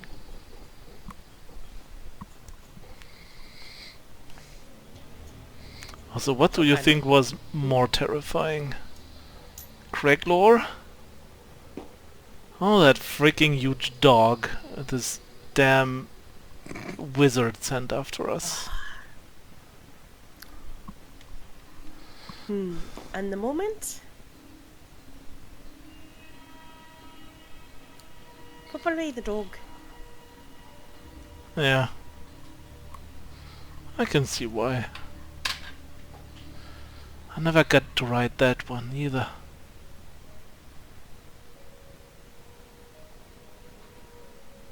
Well, that's a shame. It is.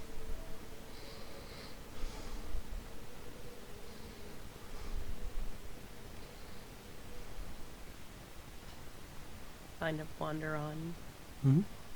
at that point. With fewer vines and large brush to contend with, weaving through the trees becomes easier. Though, seemingly, it also becomes a little harder to keep track of the path itself. The light fades entirely as noon passes, and the silent forest begins to seem sinister in its quiet emptiness. Could everyone please give me perception rolls?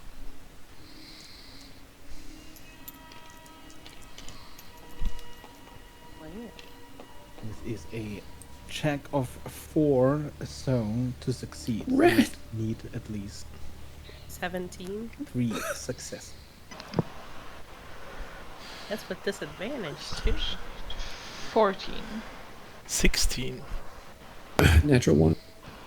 How does Evelyn with her +1 and on disadvantage have the highest perception? Guys. Look. As you wander along, you can't help but begin to feel as though you're being watched through the darkness. Without the noise of insects or the sound of occasional birds, the noise of your own footsteps begins to sound as if they were following you. Even as your energy fades and you begin to look for shelter, the unease does not leave you. I think that Rhett does not prefer the quiet and begins to fill the silence with some light music. and thus is distracted. Okay. Not like, super loud, but, enough for Huxley, himself to hear. could you please roll me another survival check for your next camp? Is it a famous song he's playing or one of his own? I think it's a famous song. 20. Ooh. Yeah, I'm never gonna switch back to the other freaking camps anymore. 26. You set up your supplies for this rest? Yeah. For some reason, Yeah. Soleil begins to We feel need like to buy every it. cave looks the same. And since the food vanishes, do you eat food? And water? Did it cover us for today? Yeah, I made you not use any for the last day. Last one, yeah. Oh, Yeah, gotcha. we'll It's use 24 rations. hours. Okay.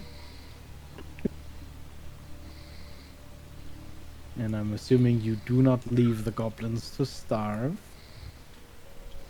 So, It's a very hesitant no. No. No.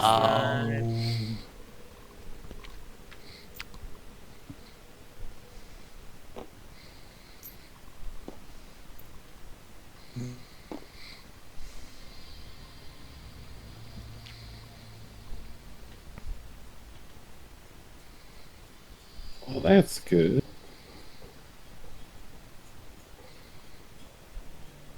You have the Swamp Town home or just the Forest home? Swamp Town. Oh, Through a fantastic. tunnel. Huxley, have you been to Swamp Town?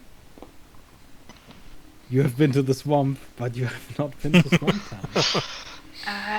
I stayed away from the towns usually.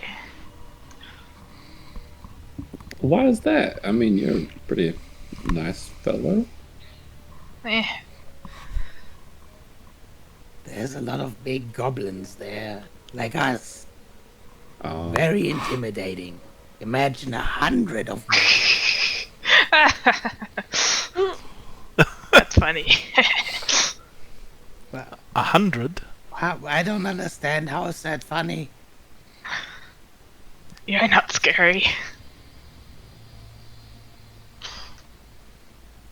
Yeah. You're loud. You fall over all the time, Orc. Also, to be fair, we caught you that night. That's how we met in the first place. Yeah, well, there was that weird bug thing. Where did that bug thing go, anyways? rest in peace. Yeah, Pew just, it died. It was eaten by Ah. Craglore. Oh. Well, that makes sense. Well, better the bug thing than me. It was weird, it kept staring at me. Yeah, but it wasn't It's bad. got those weird beady eyes. Something about a pot and a kettle and You mentioned this is called the Quiet Forest? Wow.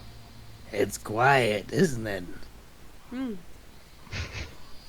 you have any problems normally coming through here? Well, we got lost. That's a problem. Used to be more animals here. We came here to hunt. You think it's Cragmore that scared off the animals? Maybe. Possible. He eats a lot, I think. He's pretty big.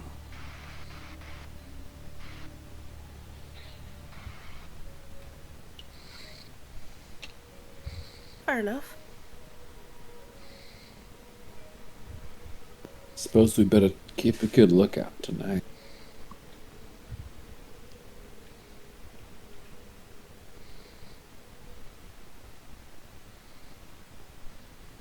Does anyone take what? Yeet. Probably, yeah. Yeah, Yeah, makes sense. probably do our tried and true. Uh,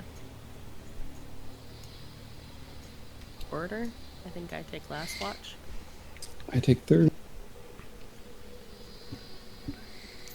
Who takes The first? first two fight over it.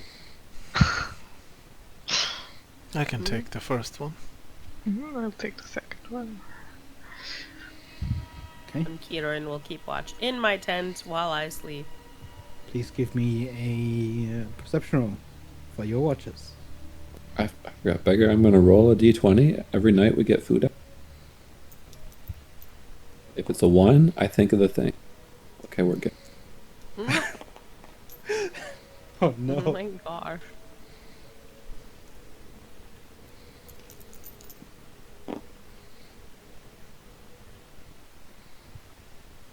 Oh my god. Why would you do this to yourself? All you have to do is think of food. I want to pull out food. Not I want to pull out food. Oh, and that thing. Okay, Thank God that wasn't red. Yeah. Yeah. Still, Somehow. Selene rolled even worse than Maybe unsurprisingly, all of you doing your watches are just somewhat distracted. I was Red 16. keeps glancing at the bank, Yeah. expecting something to happen. Slay, as you keep your wand, you just kind of I'm scribbling something in my Thinking back. thingy, and from our private session, things I've witnessed, and I'm gonna draw them on a book. Suspicious.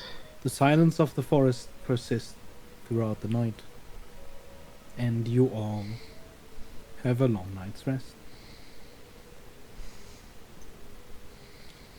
We don't have any points of exhaustion. Surprised that Ablin didn't come to him. Soleil won't approach that topic by himself. What? Just goes to sleep. I forgot he did first watch.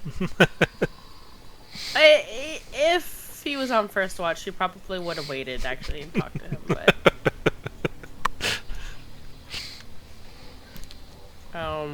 after waiting till everybody else went to sleep, Mm-hmm. and I would have stepped back out of her tent, glancing to see where the goblins were. And hopefully they would all be asleep.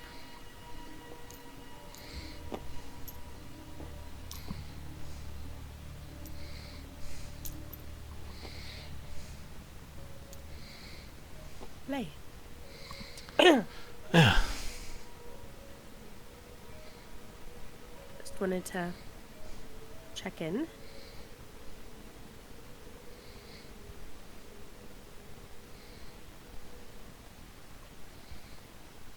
Everything all right? To be honest, I'm not sure.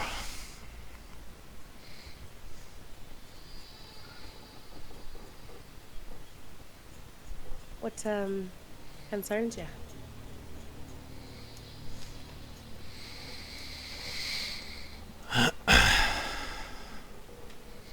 Well, when Craglaw attacked us,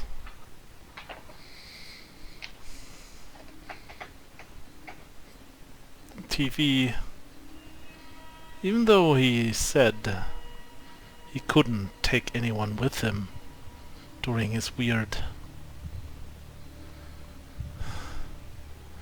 teleports,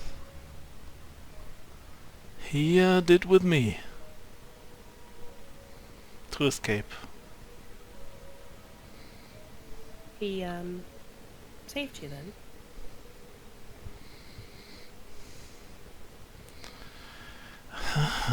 I guess.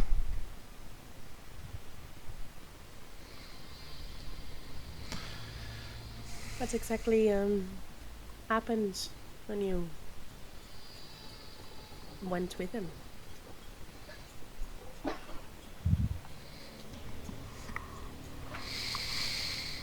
It really is hard to explain. It felt like I was kind of drifting somewhere between spaces for hours. I guess you guys haven't been searching for us that long? No, maybe consider time distancing from Crackmore at most maybe 20 minutes.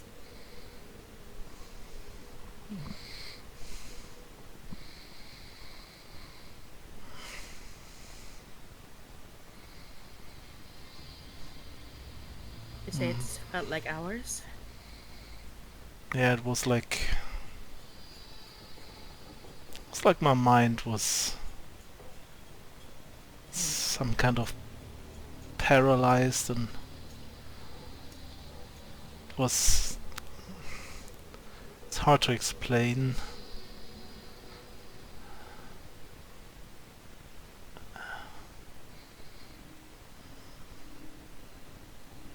Out of touch of sorts?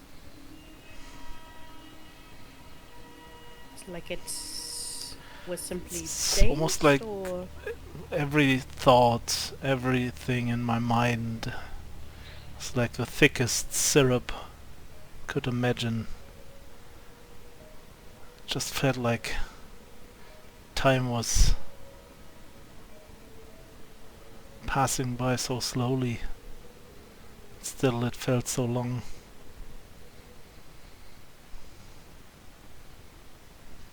has it returned to normal? It has. Right. His TV told me it was kind of an accident. Usually it goes way quicker. My reflexes kinda punished me there. Because you're more aware of it?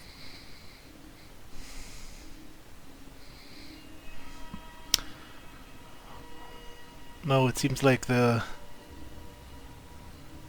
quicker you go in, the quicker you can get out again. Ah. So since you resisted going in then? Yeah. He kicked me, he wanted me to basically fall into it.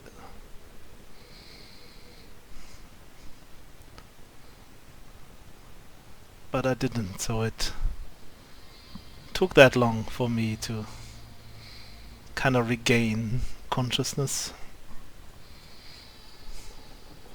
Right. And he stands up and starts like walking back and forth on the fire.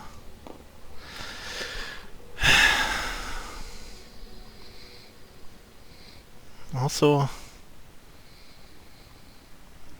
guess it's as good as time as any to figure this out.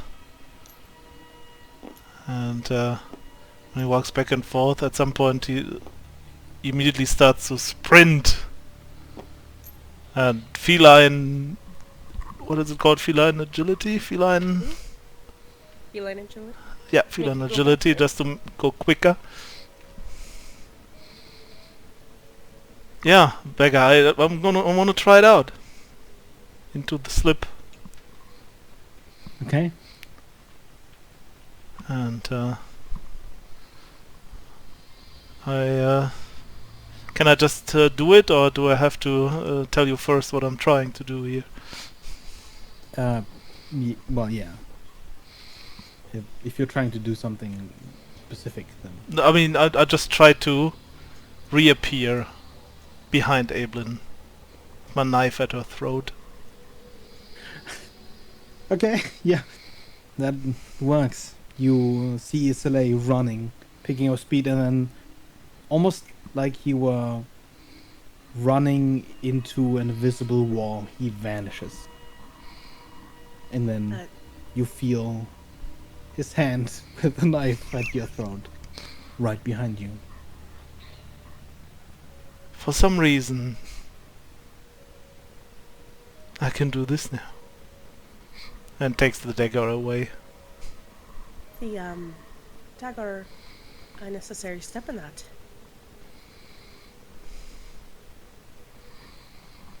What? Could you say that again? Is the dagger a necessary step in that process? No, that was just I'm still figuring things out. Just wanted to try if it works. I'm sorry. That was the first time I did it alone. So kind of an experiment.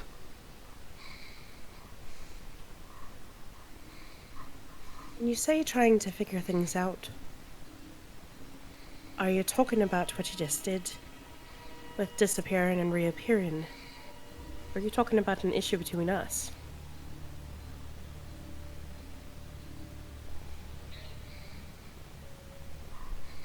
No.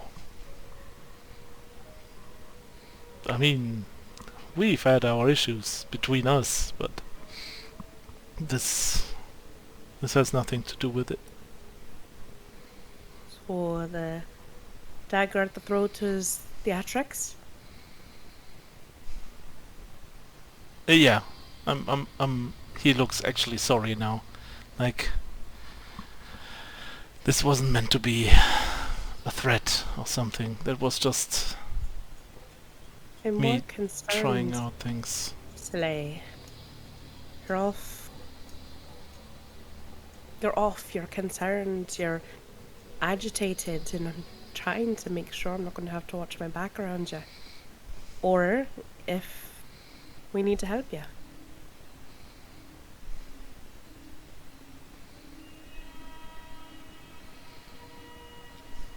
For your own sake. I don't think it's something I'm gonna need help with. I mean, I need help, all the help I can get, but I don't think this is something bad, but it is weird. You seem disturbed.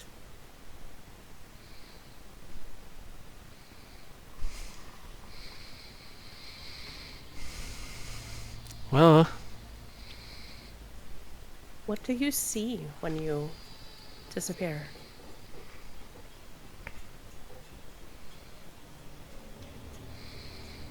when I vanish here, I appear there. And the in-between? TV calls it the slip. I don't have any other word for it. It seems to be some kind of... Yeah, it's almost like some... If you've ever talked about different planes and places, that's what I would have imagined. It's a very... Different plane. It's a very quiet,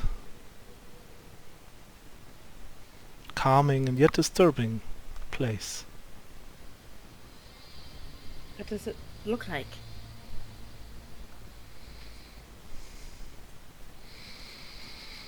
Guess I'm gonna show her a picture from my sketch. I'm gonna show her that giant, whatever that is big, huh? This giant creature floating in the abyss. It's kinda looking like this, I guess.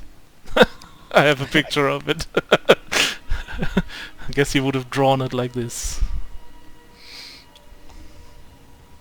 What? You just see this thing? Well, yeah. It's huge. It's far bigger than Craiglore or the mountain. So maybe this whole cave system here, it's just floating there in the darkness. Does it move? No.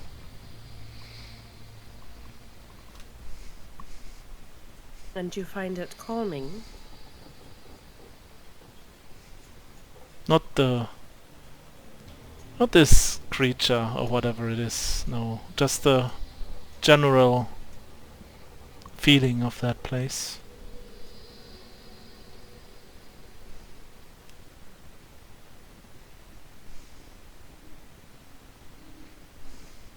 Well, cautious, I suppose.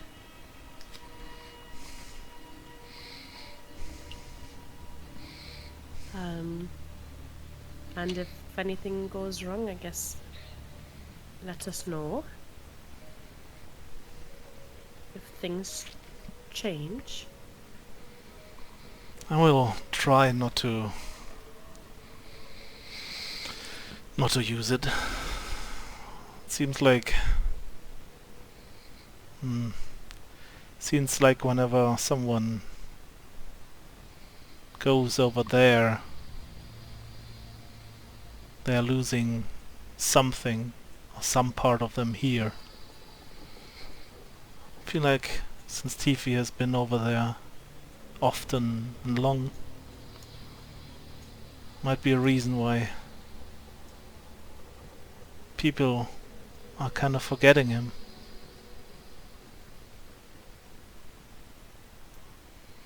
And you feel like you've lost something, Soleil? Beggar, do I? No? No, I don't think so. But I only have been there. Now, this was my second time, and both times weren't that long. Tifi told me about times when he had spent months over there. So I guess it's there's kind of a correlation to the time. He's very hard to talk to, like everything he says is a riddle. Try to figure out more about this place, but he Well, knows almost nothing, and what he knows he says in riddles. it does seem like something that can come in handy if you needed a swift exit. And I'm not going to complain that it kept you alive.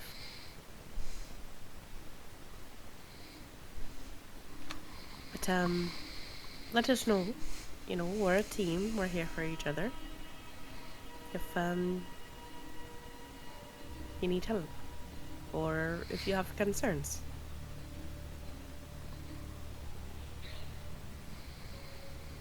I will.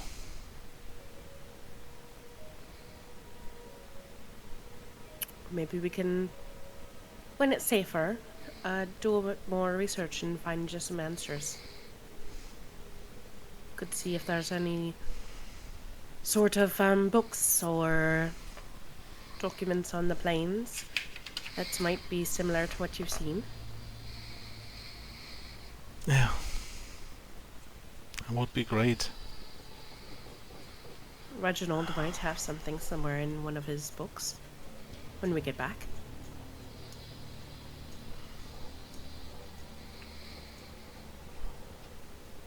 Alright. Yeah, also, it's not the time to talk about it, but there was also some more information. I have to think about it, how to word it. I'm gonna let you know. But, yeah. He mentioned that he had met someone there, and I'm not sure what to make of it yet. Alright. Well, I trust your judgment. And, I guess just be cautious.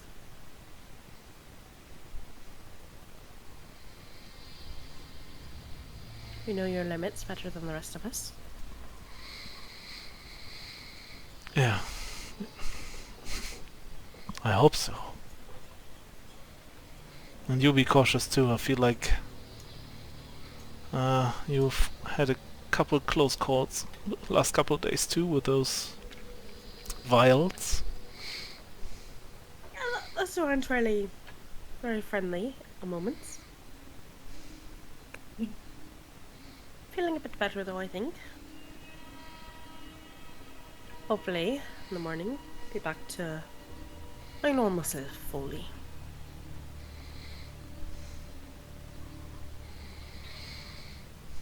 But I should get some rest, I suppose.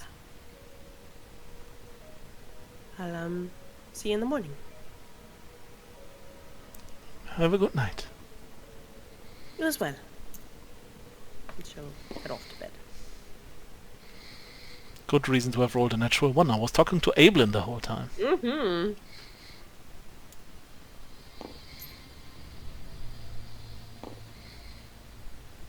Well, that explains it. Ruined your watch. So, the night passed. And I assume you set out in the morning. Where do you go? Yep.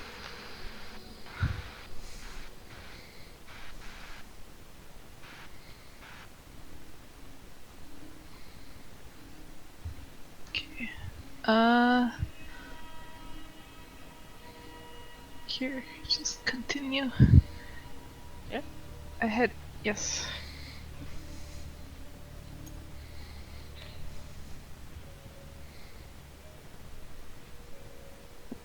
Can I like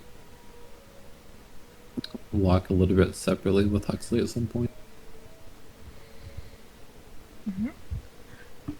So I know I ask in front of the goblins and everything, but is there like an actual reason why we shouldn't go to Swamp Town or stop by there if, you know, they suggest it?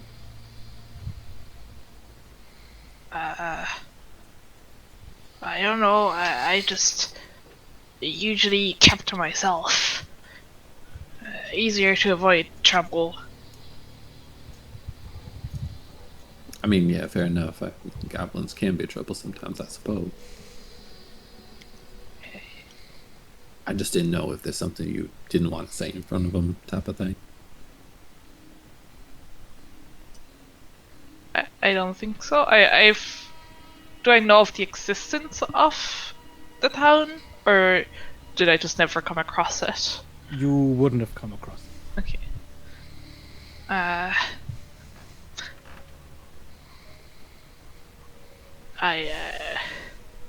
haven't really. The last time I came through here, I didn't really see any town in the swamp. Oh, alright. I mean, fair enough, it is a big swamp. I don't know how much to trust these goblins. But they seem more stupid than anything else. Yeah. Yeah, no, I agree on that one. But I mean, they're not, like, terrible or anything. Are there any interesting places you came across down here? Well, there's a bigger town further in the cave. Oh, who lives there?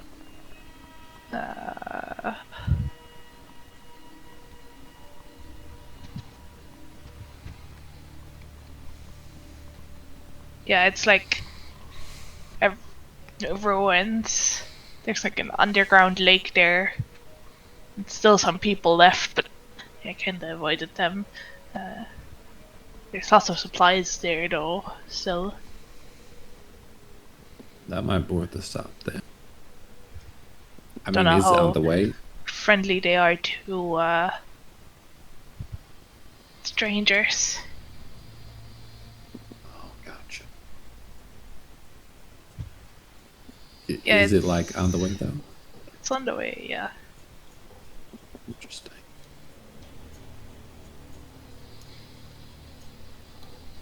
there any places you like actually liked down here?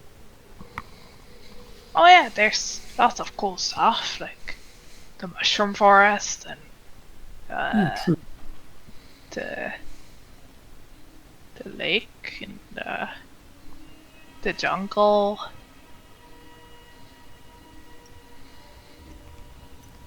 More of a nature lover, I see. And it's easier to be alone.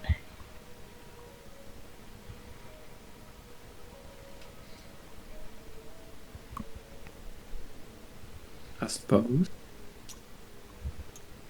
And yet you came to Polythreme, which is a huge town. City, I mean. I just kinda I left the caves and I explored, and then there was this big city, and I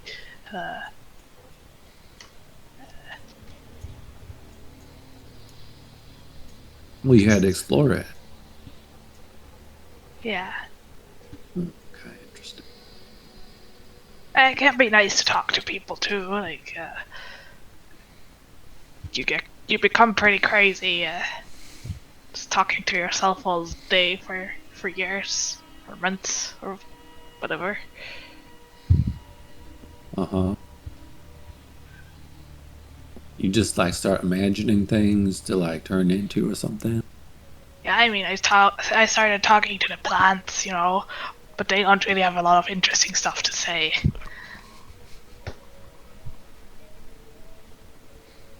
Are you being serious or like? Yeah, I mean, they're always in the same place, I guess. So unless something happens like close to them, a lot of talk about like light and how nice it feels and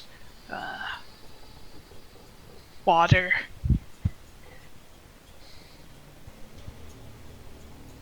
I mean that makes sense, but I never thought about that. That's not interesting.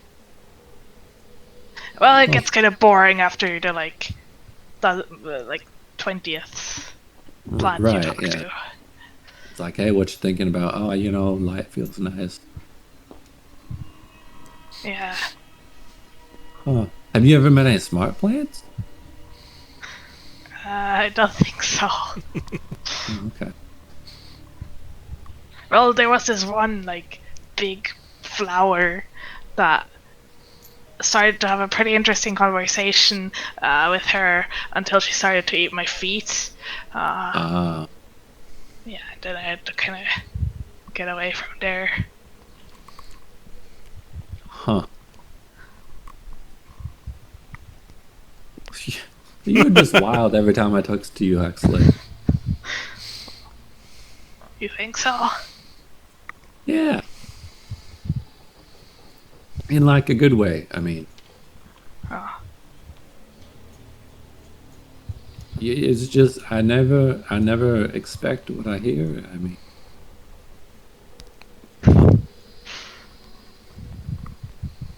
do you know the name of that big town you were talking about? I don't think so. I never asked anyone how it's named. Uh-huh. And you think they might not be friendly just because, I mean, we're down here, like, you have a specific reason? I mean, you're pretty good at talking to people, so, you know, they might be nice to you. Yeah, you were kind of stinky. Yeah. Yeah, normally, you know, I try to talk to them and then they get all upset when I suddenly have like 3 heads. Yeah. Can you like turn into like a pretty type of individual? I mean, that might help. I don't know. Oh, how do you mean? Well, I mean, like, could you trying to think who you met that you wouldn't know? Well, I guess like, could you turn into Evelyn? Oh yeah. Guess just turns I don't. into I didn't know, dear. feel like it's gonna be a problem, but I mean, we'll see. You might have people treat you nicer that way. I don't know.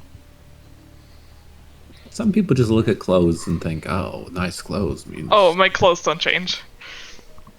Oh. Yeah, I see the problem. I turn into a rat. Well, I we'll mean- work on it. I can turn into anyone, really. Clothes, interesting. Yeah, a lot of people treat people different based on their clothes and their stuff. Oh, I never thought about that. I usually just turn into, like, someone similar. Like, you know, when I was hanging out with the kobolds, I turned into a kobold, and then I was hanging out with some dwarfs, and I turned into a dwarf. And, you know, I turned into this form when I saw you. Seemed like the best option. Yeah, that's a good one. Well, maybe we'll just have to get you some nicer clothes at some point. What's wrong with my clothes? They fit perfectly. Well, they do, right? But they're not expensive looking. And if you want people to like kind of treat you different, it's all about how expensive things look. Starts like thinking about that. You don't want to be too expensive though, because then you'll just get robbed. So it's like I look, I got some nice things on me. Well, I got more nicer things now with all of our adventuring and stuff. Makes sense. Yeah, we'll work on it. Anyway, I don't mean to distract you. You're doing a great job leading, by the way. Thanks. Lets you continue leading. Throughout the day, the feeling of being watched remains. You can tell from the goblins' frantic glances that they, too, are not unaffected by this paranoia. The light of the noon rays eases your feelings, even as the darkness lingers at the edge of the soft light. And as the light again passes, like diving headfirst into the water, you step through the light as the noon rays wander on. But almost immediately, as you step into the dark, Tifi stops dead in his tracks. Wait.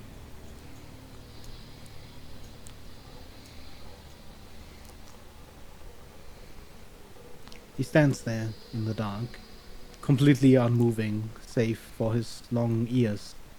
They twitch once, twice, 3 times. 5 of them. Surrounding us pretty far off, but fast. They're waiting.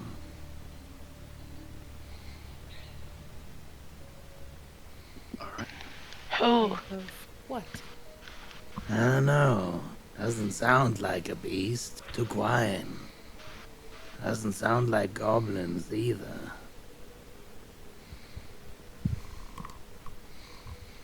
Well, I'm gonna cast 8.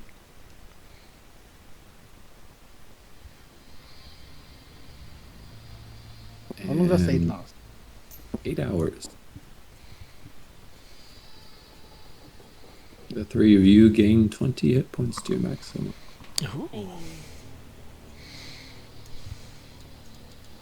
Pretty neat. Just in case. And at this point, Tifi begins walking forward again.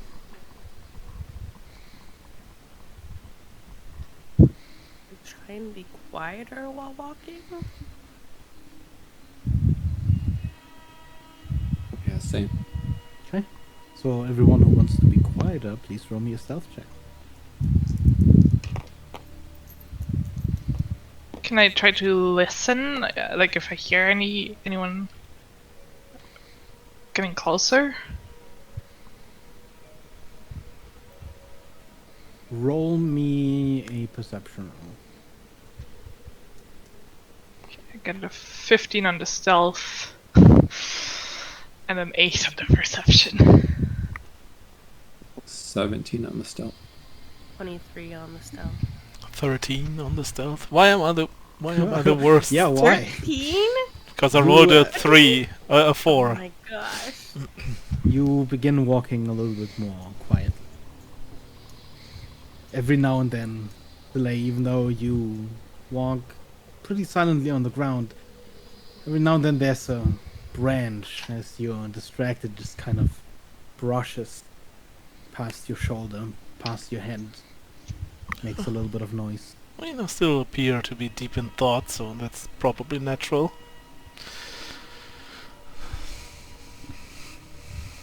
You travel like this for another hour.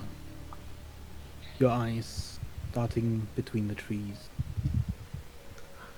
When Tifi stops again. This time he doesn't say anything. You only see him slowly draw his blade. Draw. Oh.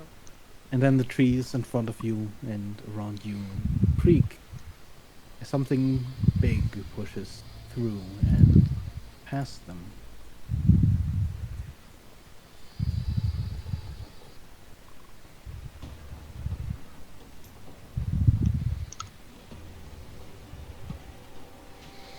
Oh no. Uh-oh. Can I cast a spell on myself? Or can I cast a spell in general? Yeah, you can as they approach. And then Like, you hear a voice. So, you knew we were here, yet you keep walking through our territory. But then you were looking for us, weren't you? Come to finally end us for good. No, I mean, happy to have met you, but certainly not trying to end you. So, here we are. To face your high and mighty knights.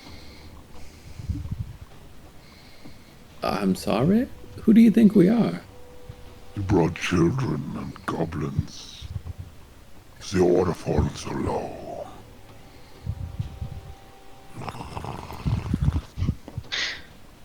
Hux looks around to see the children. I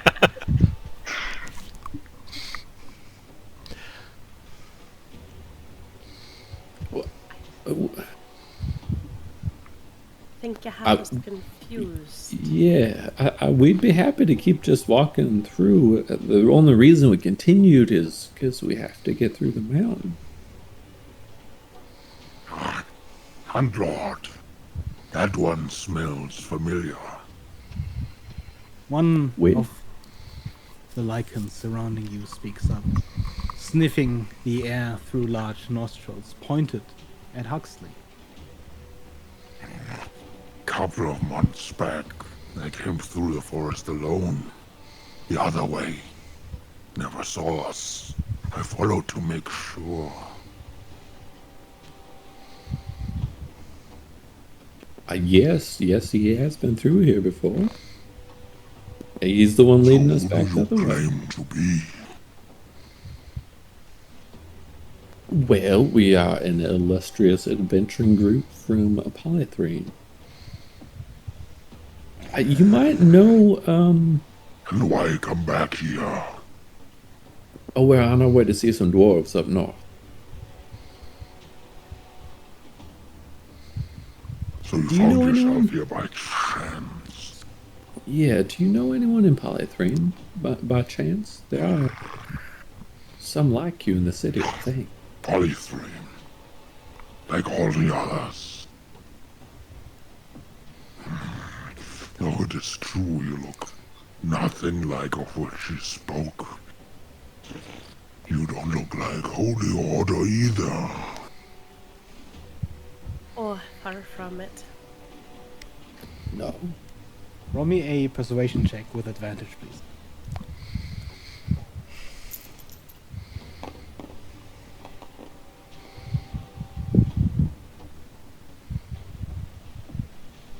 — 17 plus 12 is Plus 29. 12? 20. You will come with us to our camp. Speak with the elder. Then I mean, that seems demeanor- wise. His demeanor changes a little bit as he hesitantly speaks again, eyes sort of avoiding your gaze. As if you were saying it not entirely of his own will. We will share food and drink.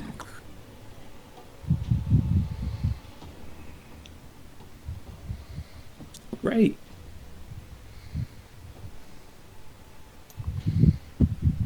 These are like huge lichens, right? They're pretty Way big. bigger. Okay. Huxley is currently on fire. What? He set himself on fire as soon as the werewolves surrounded us. Okay. Soleil is just like the only thing you're surprised is that he's not hissing loudly right now. Like fur completely standing up. Very much a very passive aggressive stand, and just like his eyes are darting back and forth to the different ones. Definitely doesn't want to follow them.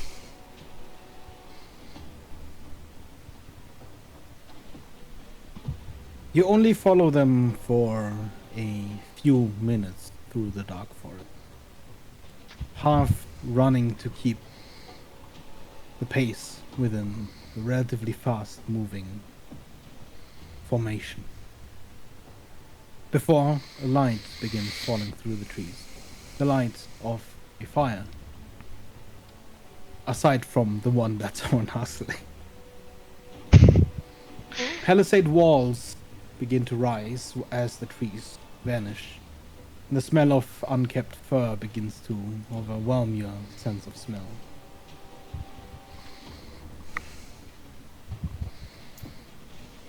As the lichens lead you to their camp. If someone looks at Soleil, you can see that he takes off his amulet while he's in here. Because, like, the smell is already bad as it is. And the amulet just makes it worse, so he just puts it into his pocket for now. Evelyn at one point in time will try and give Soleil a reassuring nod. But the good thing for you, Ablin, probably to see is that, like, this seems to be like the old Soleil. Like, even though he's like super on edge and like the situation is shitty, at least for him, it feels like this is him again. At the center of the camp sits a large bonfire. Next to it sits a large cage holding a hunched figure. The camp consists of primitive wooden log huts roofed with crude leather. More lichens sit around the camp, eyeing you with curiosity as you enter.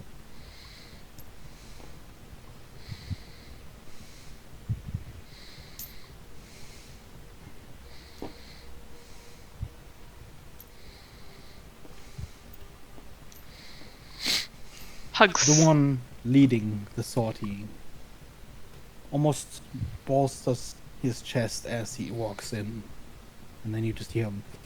Fetch the white one. We have guests.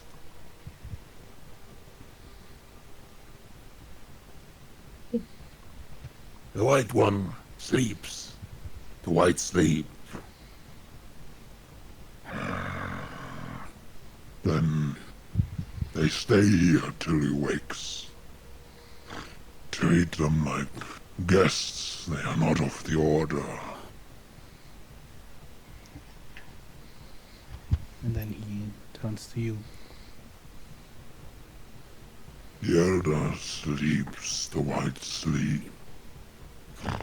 Cannot wake until later tonight. You must stay to meet him. But you are not a prisoner.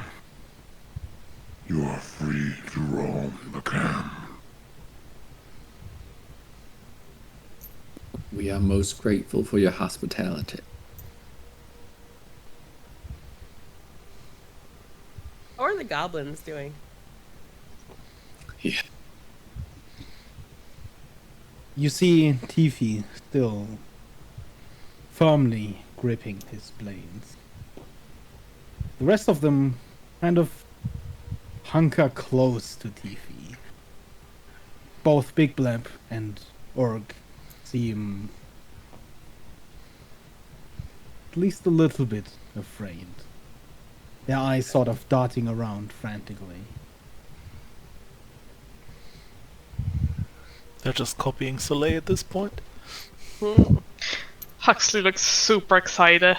Like, just looks at all the big wolves with, like, amazement. Right. It seems like they know the order. You think it's the same one? I don't know. Well, Becca, when they were talking about the order, did it feel like they were against the order? Like if they were like on bad terms with them, or was there some way to hear something out of that? When he mentioned the order, he definitely said it with disgust. Yeah, that's what I felt like. It seems like more they are on opposite sides. Yeah. But knights... So here's the thing, right? If it's the order we're thinking of, I don't think they had knights. That is true. So is it like a different order? I mean, there's the order of There's the rose, plenty the of order orders out of... there. Right. And none of them that we're associated with. No. So I don't want to trip over words and say something. You can see like Soleil's eyes light up for a moment. Do you remember that one lichen that came from outside that nobody knew? Yeah, I definitely do. Maybe they are somehow correlated with her? It did say something about she said something, and I don't know who she is. Let's go up to the fire and at least look polite and like good visitor. The leader of the band then brought you to the camp. As he walks around, he sort of musters the people around. He passes by the cage. And the person within, he looks close, he snarls in passing, and then continues on. Can I check the cage? Yeah. Inside, you see a woman sitting there. She's not in the best of shapes. She seems wounded. But as you come closer, she shuffles over, approaching the bars of her primitive prison. You. What are you doing here? Are you like them?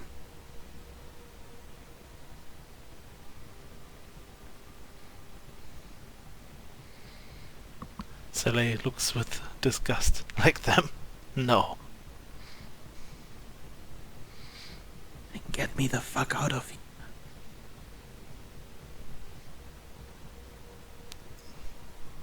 I mean, they invited us for food and drink. I don't know why are you in You'd a accept cage? that? They're monsters.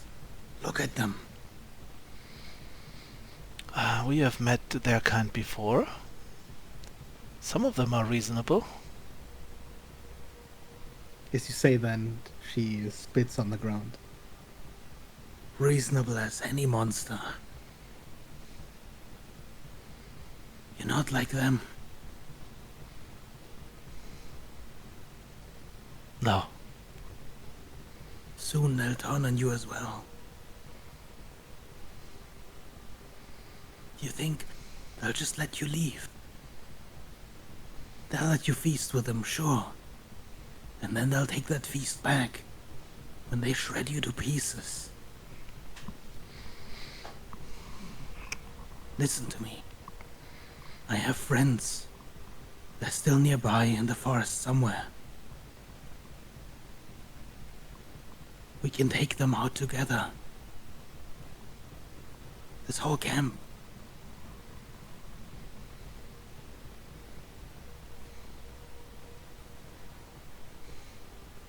Why did they imprison you here? Probably to eat from me later. Look at them. They're monsters. Horrid monstrosities. Really? They may have been human once. You may be fooled by the fact that they can talk, but they are twisted creatures. I look over at Huxley for a moment. You can't really judge someone from the looks, he says as he's still very disgusted by the looks of these guys.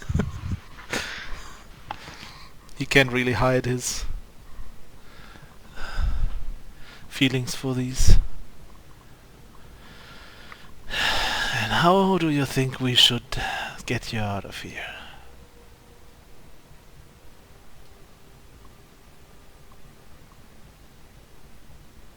When they're all asleep.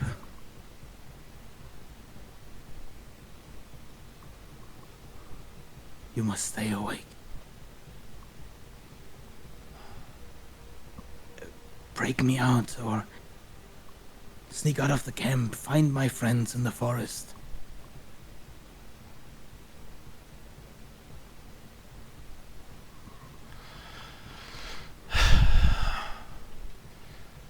Well, I'll talk to my friends and see what we can do. Hey, She reaches out her hand, sort of in a gesture to shake yours. I try to dodge. Don't want her to touch me. She pulls back her hand, confused. her name's Naria. What's yours?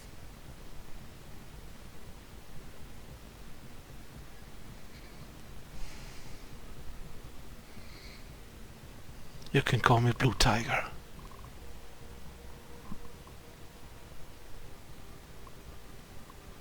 I'll call you Savior soon enough, if you'll help me.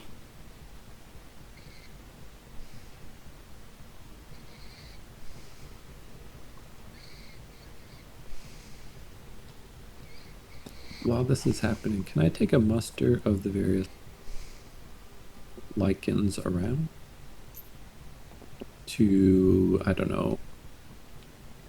I know who the leader is, to kind of figure out what the, like, order is. If there are any that seem closer to human. If there are some that seem particularly angry, I don't know. Give me an insight check with disadvantage.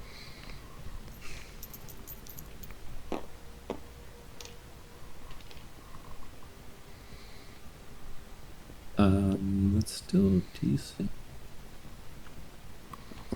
17?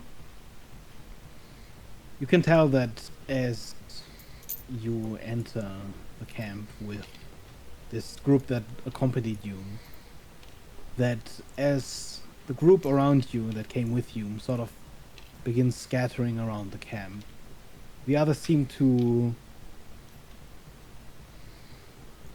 move out of their way, as in sort of almost in reverence, though not as extreme, more in respect. But other than that, you find very little difference between them. Some of them certainly look more human than the others, but in their behavior or their perceived hierarchy, perhaps, there doesn't seem to be too much obvious difference.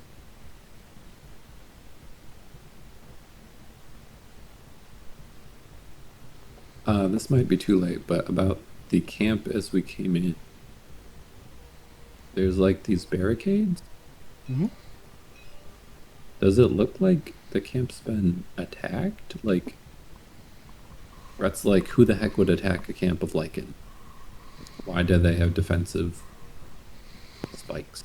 You don't see any marks as you enter, but I mean, clearly there are sort of these defensive spikes put around its entrance. So they must expect some sort of resistance or something.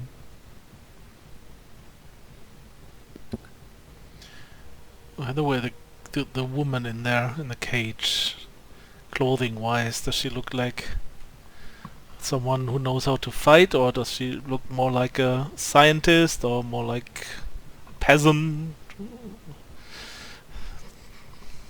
She wears robes that seem, apart from the dirt, relatively expensive. They are, however, partially leather. There's certainly a look to them as if it is a sort of almost religious gambeson you would wear underneath your armor.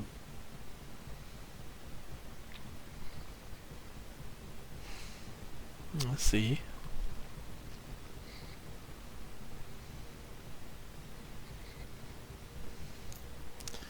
I move over to my friends. I round Huxley up because I'm sure that he's staring at them. Yep. I don't have the card, but I'm pretty sure I have the Dwarven Booze Hound's backpack. Is that right? Mm-hmm. So I've been talking to this lady in the cage. I guess I've never uploaded it. It's fine. I have the card. I can pull it up. Her name is Make sure it didn't get stolen. Naria, was it? Naria? She Cool. appears to be following some kind of religion that looks like what her clothes are from, at least. And I it would seems assume- like her friends are somewhere outside still in the forest. She wants us to break her out. But I feel like she's not telling us everything here, so I'm not sure if I should trust her. Yeah, more than something's likely, weird here. she's Something, yeah. part of the order that they mentioned before. I Yeah. would expect. And if they were looking for members or knights of the order, that's probably her friends. That makes sense. And it does look like they're kind of set up to stop an attack. It's a bit of a quarrel that as of yet I have no reason to see why we should get in the middle of. I agree. And yet, I didn't think the invitation was something we could really refuse. Well, we didn't give our trio over here much of a offer either when we wanted to discuss things. Oh, no, I mean, it's fair.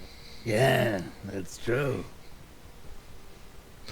Red, maybe you can just ask one of the lichens about this Yeah, person. I was trying to look for a friendly one, but Maybe they're all friendly if you scratch them behind their ears. why don't you try it and find out? You'd like that, wouldn't you? It was. I thought we were both joking. Oh, I was actually serious. Oh, They look like okay. dogs. Well, we could offer them a drink. No, she'll Davy, point to the Davy, what's a dog? backpack. The Later. Dwarven Boozound's backpack. I mean, we might as well. I'm probably enough here to serve a bit to everyone. I might suggest that we perhaps don't do it in front of the prisoner if that is in question still. There's no necessarily harm of playing nice. I can't imagine that they'd expect, even if we Yeah, were I going to suppose. assist them, us to be standoffish. Or we could wait until this white one wakes and then offer up that as a gift as well. We would have to wait anyway. She said if we wanted to get her out, which I'm not a fan of right now. He stops talking as the lichens approach.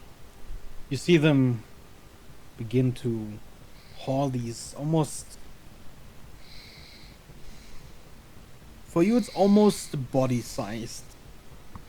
Large pieces of racks of meat. This sort of rib cage. Like these... What looks like half a cow, essentially.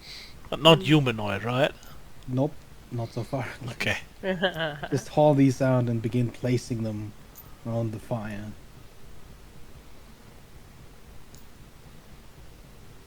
So Well, let's offer a sort of drink to the walking back and forth. lieutenant or sub-commander first. It feels like there's some kind of order here, but I'm not sure exactly what it is yet. Right. I mean, if there are wolves, they probably have classical structure somehow. Yeah, I'm just not like an expert in that, so you know. Anyway. You wanna... Of course.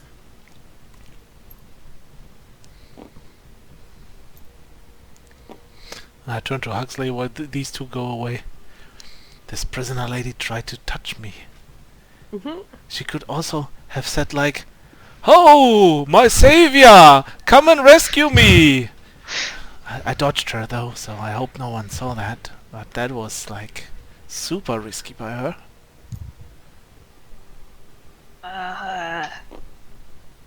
Yeah.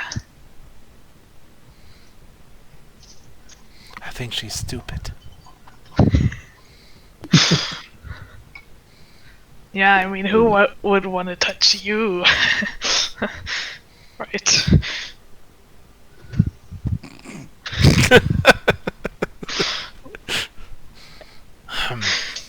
Amazing. You see the largest of the wolves sort of leaning against this.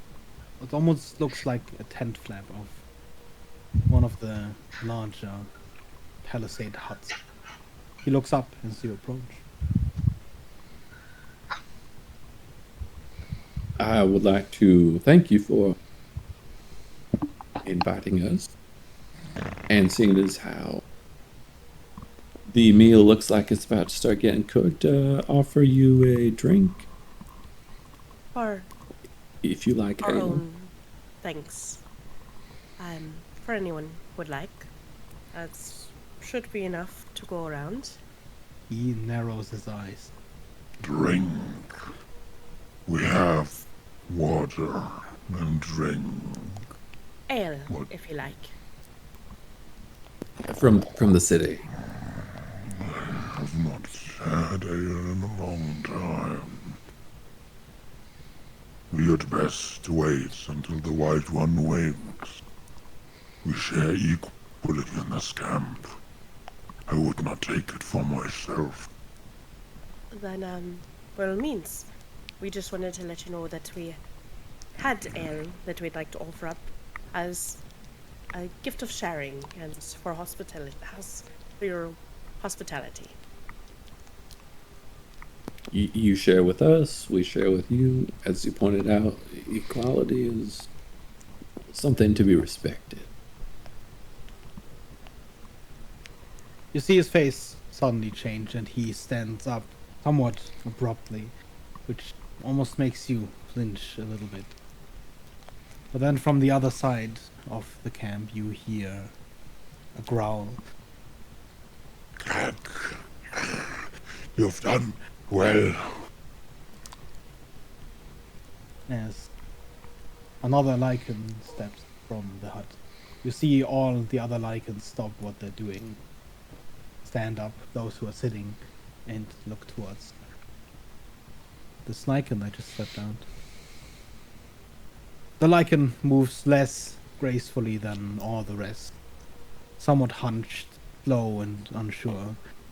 Unlike the others, the white lichen's fur is matted and only clings to his wizened body in rough patches. Hardened skin covers much of his arms and legs, forming horn-like protrusions.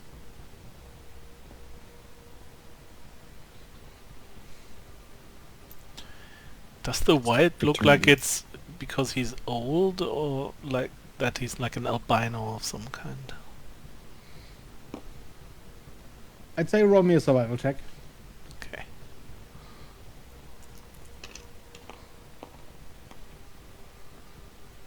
Survive, or do I even have something there? Survive. Oh yeah, +2. 15. With how the fur thins and the skin looks rough, leathery, and sagging almost, it seems that even if this was purely because it was sort of albino, it's definitely also really old.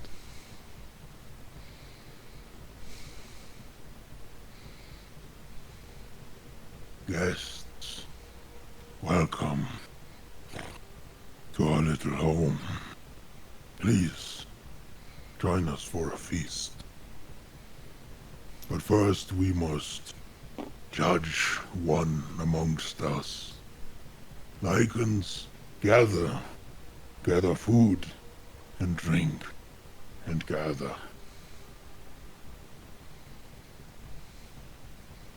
Around you, all of the other lichens begin to gather around the fire. The goblins visibly begin sort of moving more towards the edge as this large group of very big, very muscular things begin to spread around the fire, putting down these large earthen jugs of liquid and more of the food. You see a couple of pieces of fruit as well among the pile. Want to get with the goblins. I don't feel comfortable as they are closing in. None of them, however, seem to touch the food as the white lichen begins walking around the fire. You sort of walking past you towards the cage.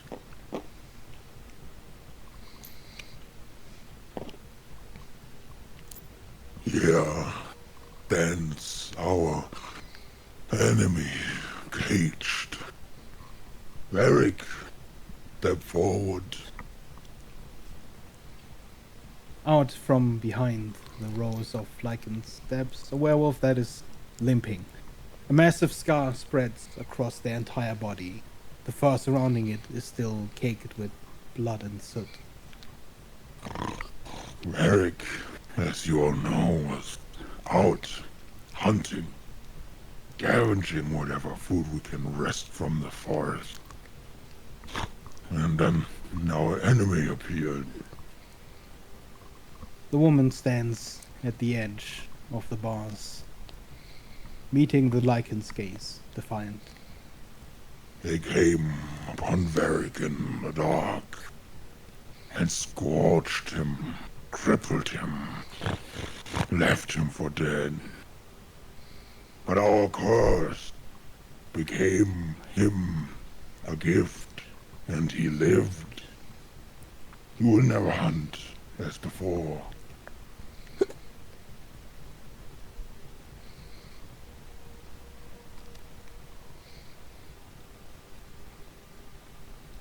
One second.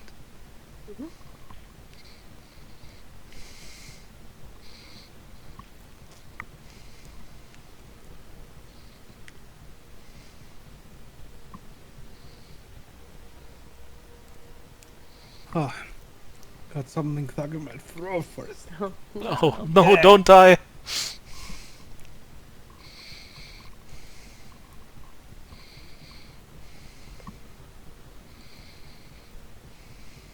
If I'm not allowed to die, you're not allowed to die.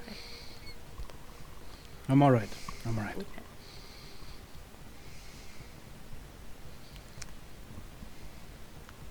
You will never breathe as before.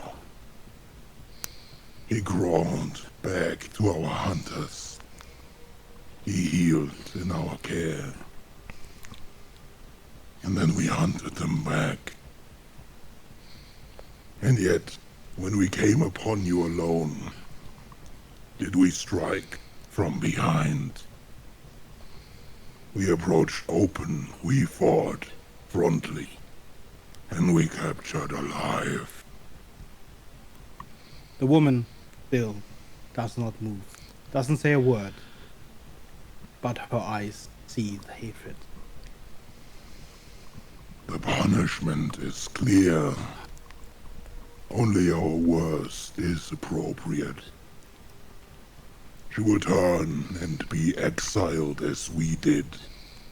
She will be shunned by her own kind. Tell me, Paladin, when your comrades come upon you alone, how do you think they will act? Howling growls echo around the crowd of assembled lichens as the elder lichen steps away from the cage, turning to the rest of you with open arms. Now, feast. The lichens begin tearing into the array of meats, fruit, and drink piled around the fire. And the elder steps towards all of you.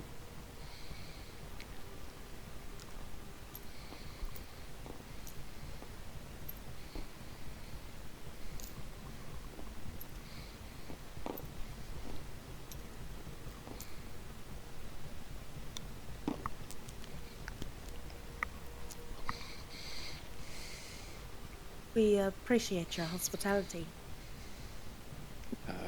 Yes, we would really just traveling through your territory, accidentally, I suppose. One of the hunters said you passed by. Unfortunate timing for you. It does appear so. This territory is ours, and we keep its borders closely guarded. Certainly understandable. We can offer some ale to your feast Yes. as a gift of hospitality, and perhaps Passage if there is, through the yeah, borders. The ale would be welcome.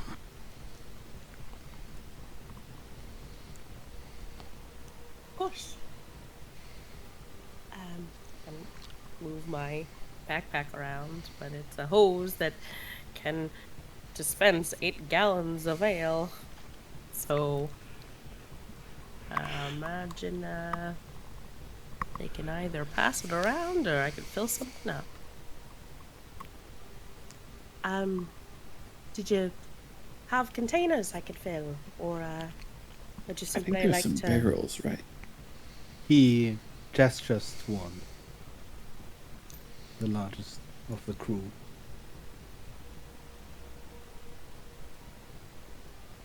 Kirk, fetch one of the amphores. And he brings out these large earthen jugs that he places at your feet. And I will. Tonight, is more than just celebration of justice done. Tonight we have guests, and they bring gifts. I will fill their jugs. As the alcohol gets passed around, the atmosphere, despite being this sort of tense situation between these wild creatures, grows almost more jovial, although you're not quite 100% sure if that is a good thing. As they begin passing around the alcohol and loudly howling and eating and just sort of spreading throughout the camp.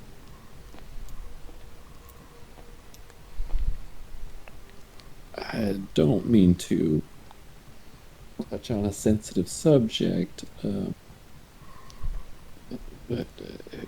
who exactly ambushed you so ignobly? I don't think that we're familiar. The ambush, Varric. Right. An order. We are all here, exile. Our towns, our villages, they hated us. When we turned, it was not because we chose to. But they also did not want to accept us too. They did not suffer us for long, they chased us. Each and every one of us differently, but all with hatred. I understand. Some, it seems, never stopped in their pursuit.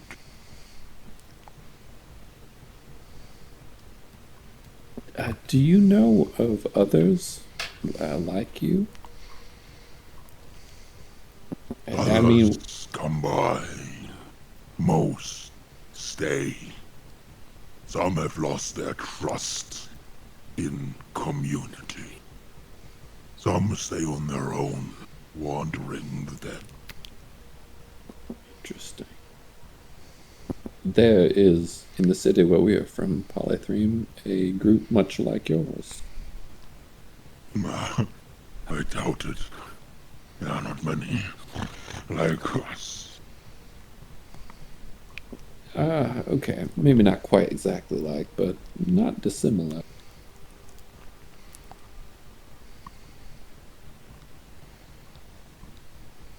In any case, we worked with them in the past, and I don't see any reason why we would have any quarrel with you at any point.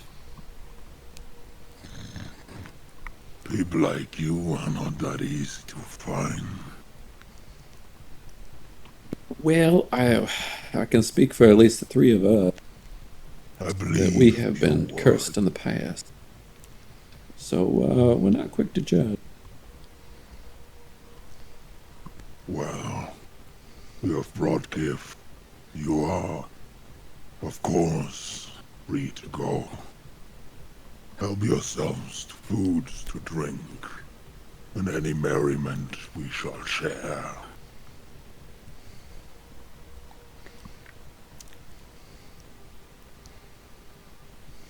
We appreciate it and will do so.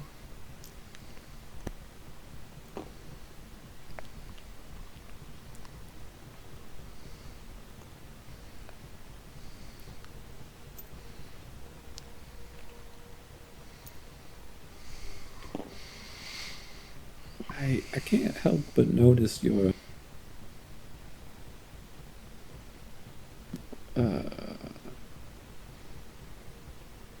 condition seems somewhat different than your peers. It is.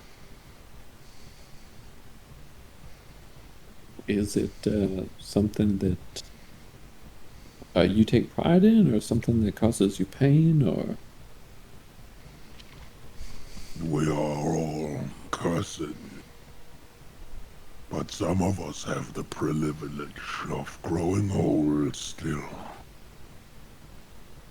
I do not take pride in it, but I accept it as it is.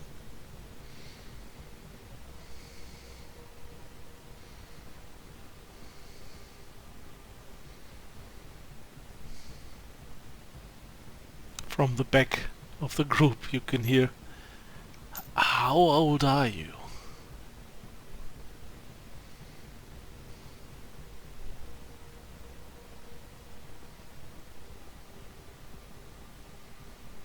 You see him sort of look towards the ceiling. Time fleets down here. Many, many years, hundreds. Long enough to see my kind suffer. And to choose to build something of our own. When the dwarves that lived here fell, when the war was over, we chose to live here. And all those who flee from the light and the people above, they stay. Some leave, some go, but most stay.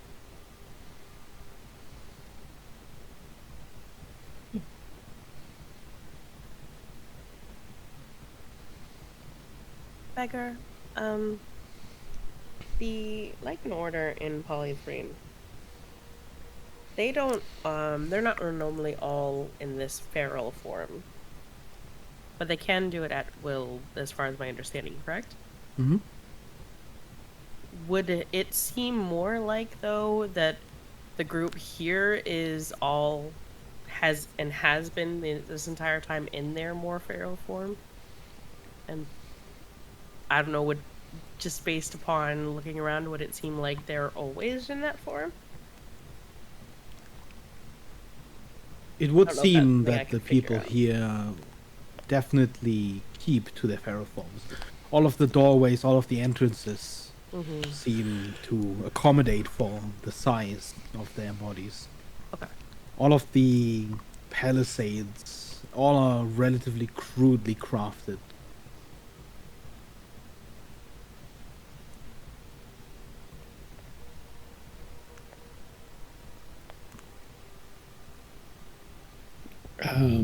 One last question.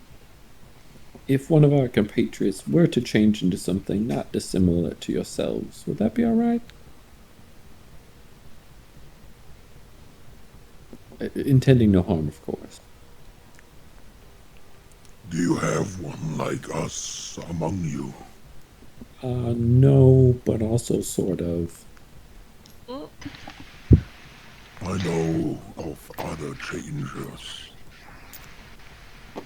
We do not care. Lest harm comes to us.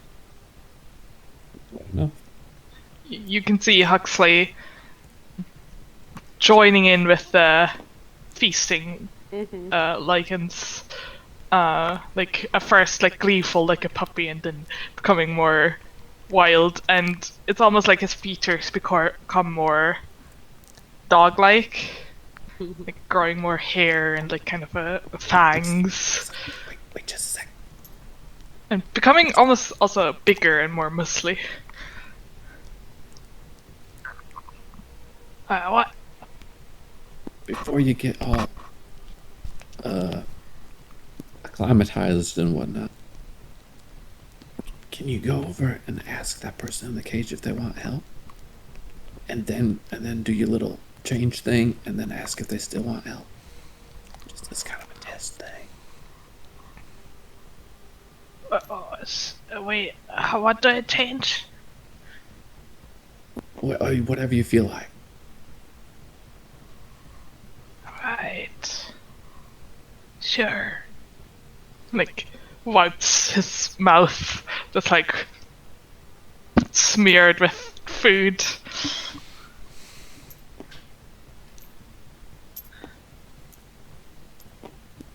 Be subtle about it. Okay, well.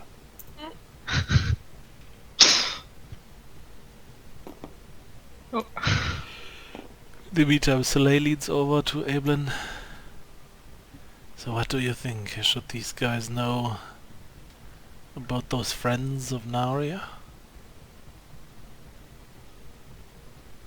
You know, I'm inclined to note that it sounded more like their intent for their prisoner was to bestow their curse upon her and see how she fared, not necessarily to kill her. Whereas she's requesting to have them killed. I lean more towards one than the other. You still want help? Of course. Though your friends don't seem to want the same. How are they feasting with these monsters? So carefree. Agnes just wiping her, like, hands on her, like, claws. You can still see the light, child. We can still get out of here. Turns into a wolf. Kind of like them, but just a bit smaller. You see her nose wrinkle in this sudden disgust, and her face grows a little colder. Are you one of them, then? You still want our help?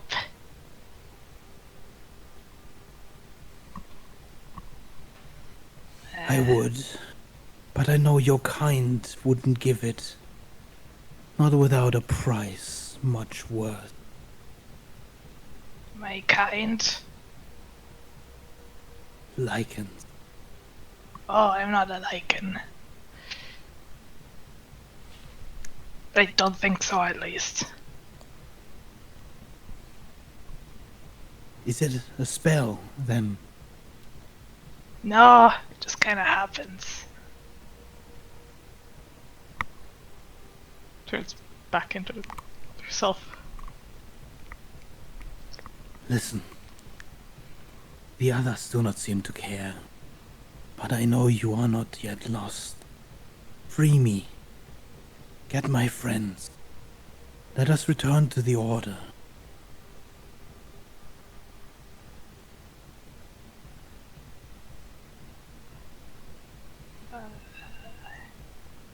I'll talk to my friends about it. Your friend...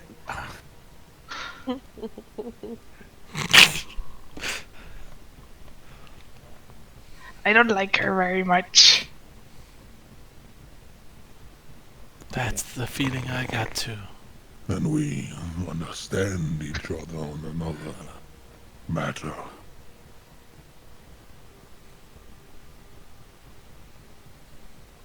I mean, I get your condition's a bit difficult, but like, I don't know why she's so upset about it. She just Every kinda insulted once- me. Yeah, I figured she would. You will find more of them out here. Perhaps not underground, but they are everywhere. I've seen it years past years.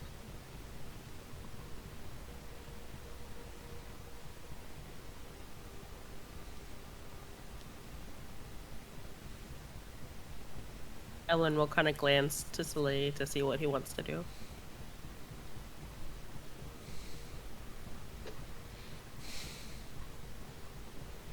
He doesn't seem to want to get in between these two parties here. Okay.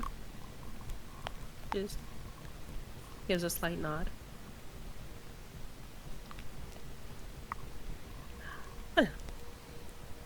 Were you hungry at all, Soleil? We have rations, it's gonna be fine.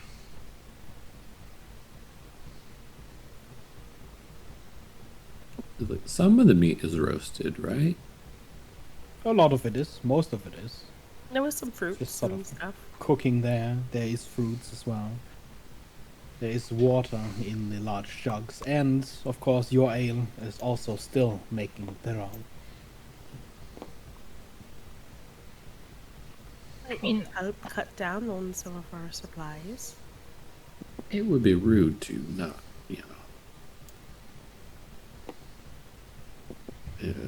accept the hospitality and share. At least a little bit. Eight.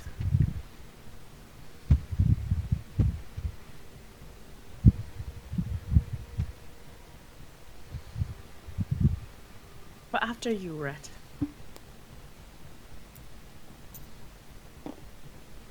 I mean, I'm after Huxley. She was already into it, but Fair enough. it's delicious. It'll take. I mean, I really don't know why she's so upset. It's really cool. I mean, they are pretty sick muscles. Yeah, and you Massive become gain. strong, and you can change your shape. Yeah. Cake? Sorry. Ooh, excuse me. Just out of curiosity, the people I know, like you, can switch back and forth whenever they want. Is that true for you guys too? Some can. The first months usually. The longer they stay in one, they lose the ability of the other. I remember my human form. Though even if I tried, I'd wager I would not be successful. Oh, I that suppose must it's fine. suck. Our friend likes It to is change a what lot. we wear it openly.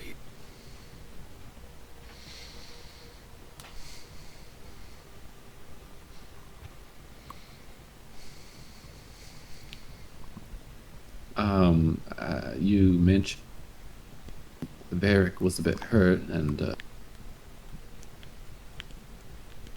your growths look like they might be painful. Could either of you use any healing, or? Varric is ill. His condition is nothing that healing will fix. He is crippled. Oh, His organs are healed, but they will never regrow the way they were once.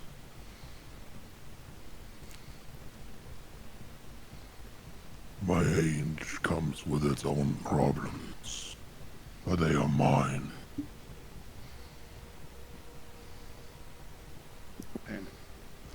I thank you for your offer. The gesture of it is appreciated.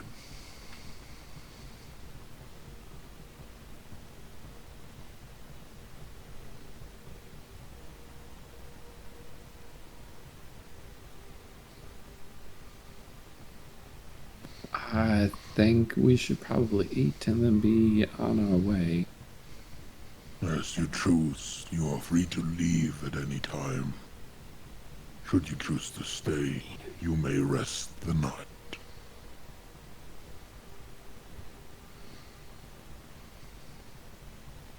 I mean, this seems like a pretty safe place to sleep. Until what's-her-face's friends show up, and then, kind of awkward. Oh, I'm sure they won't be a threat to all these werewolves and us. We can kick their butts. I mean, You are certainly spirited, Huxley. Thanks. we know your position on it, I suppose. I was really more asking Miss Evelyn and Soleil's opinion on where we should spend the night. How late does it feel like it's getting bigger? It's getting to be pretty late. The noon sun, after all, passed over you, and then quickly afterwards, an hour or two after, you were surrounded by these lichens. Well, logically, we'd maybe, at best, get an hour's travel away. And hopefully come across a spot to camp in that time frame. That would be safe. But we wouldn't be getting very far at this hour. I'm Yeah. fine either way. I suppose my only concern going out would be coming across this band of paladins. I hesitate to call them that, seeing as how it defaces the good name of the paladins we know. And then them, causing us trouble on account of Huxley. Or the goblins, or I don't even... Right. Whatever. So we know there's a wandering group out there who may or may not give us a headache. They may or may not show up here. But there's numbers here. Mm-hmm. Soleil? I feel like traveling today doesn't make a lot of sense, as you said. I might find a nice tree outside camp to rest. The smell is just... I don't think I would find a lot of sleep with it around me. It's fair. Yeah. Get simply warn them where you're at so they don't expect you to be an intruder. And Big Blep, do you have an opinion?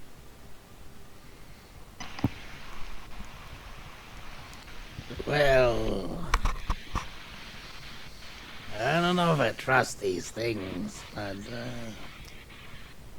the walls look pretty sturdy. Better what we have in Swamp Town.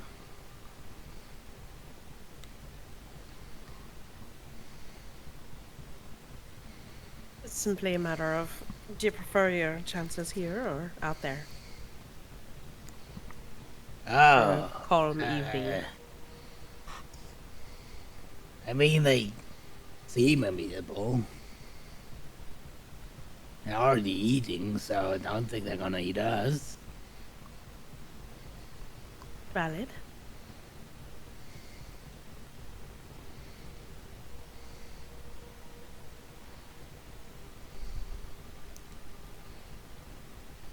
Well, sounds like we're all tentatively agreed to stay the evening.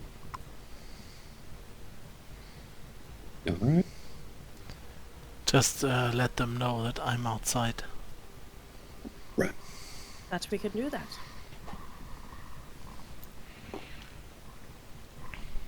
I shall relay that.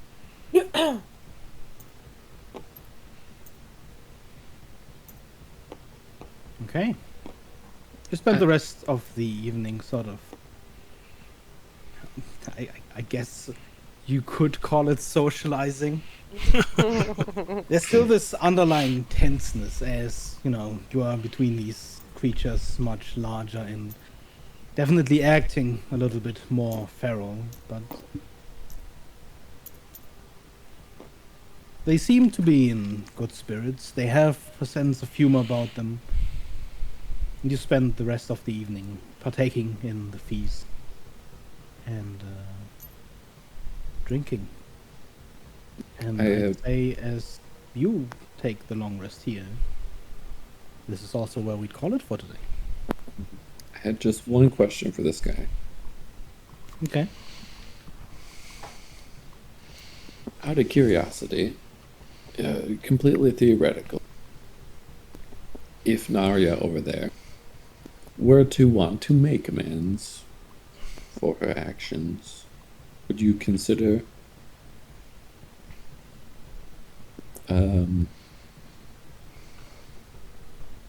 leniency, I suppose?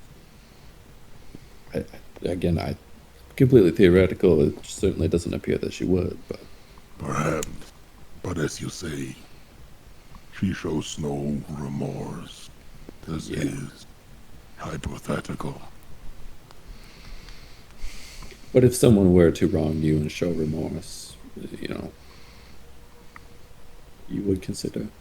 Of course. We are not monsters. I agree.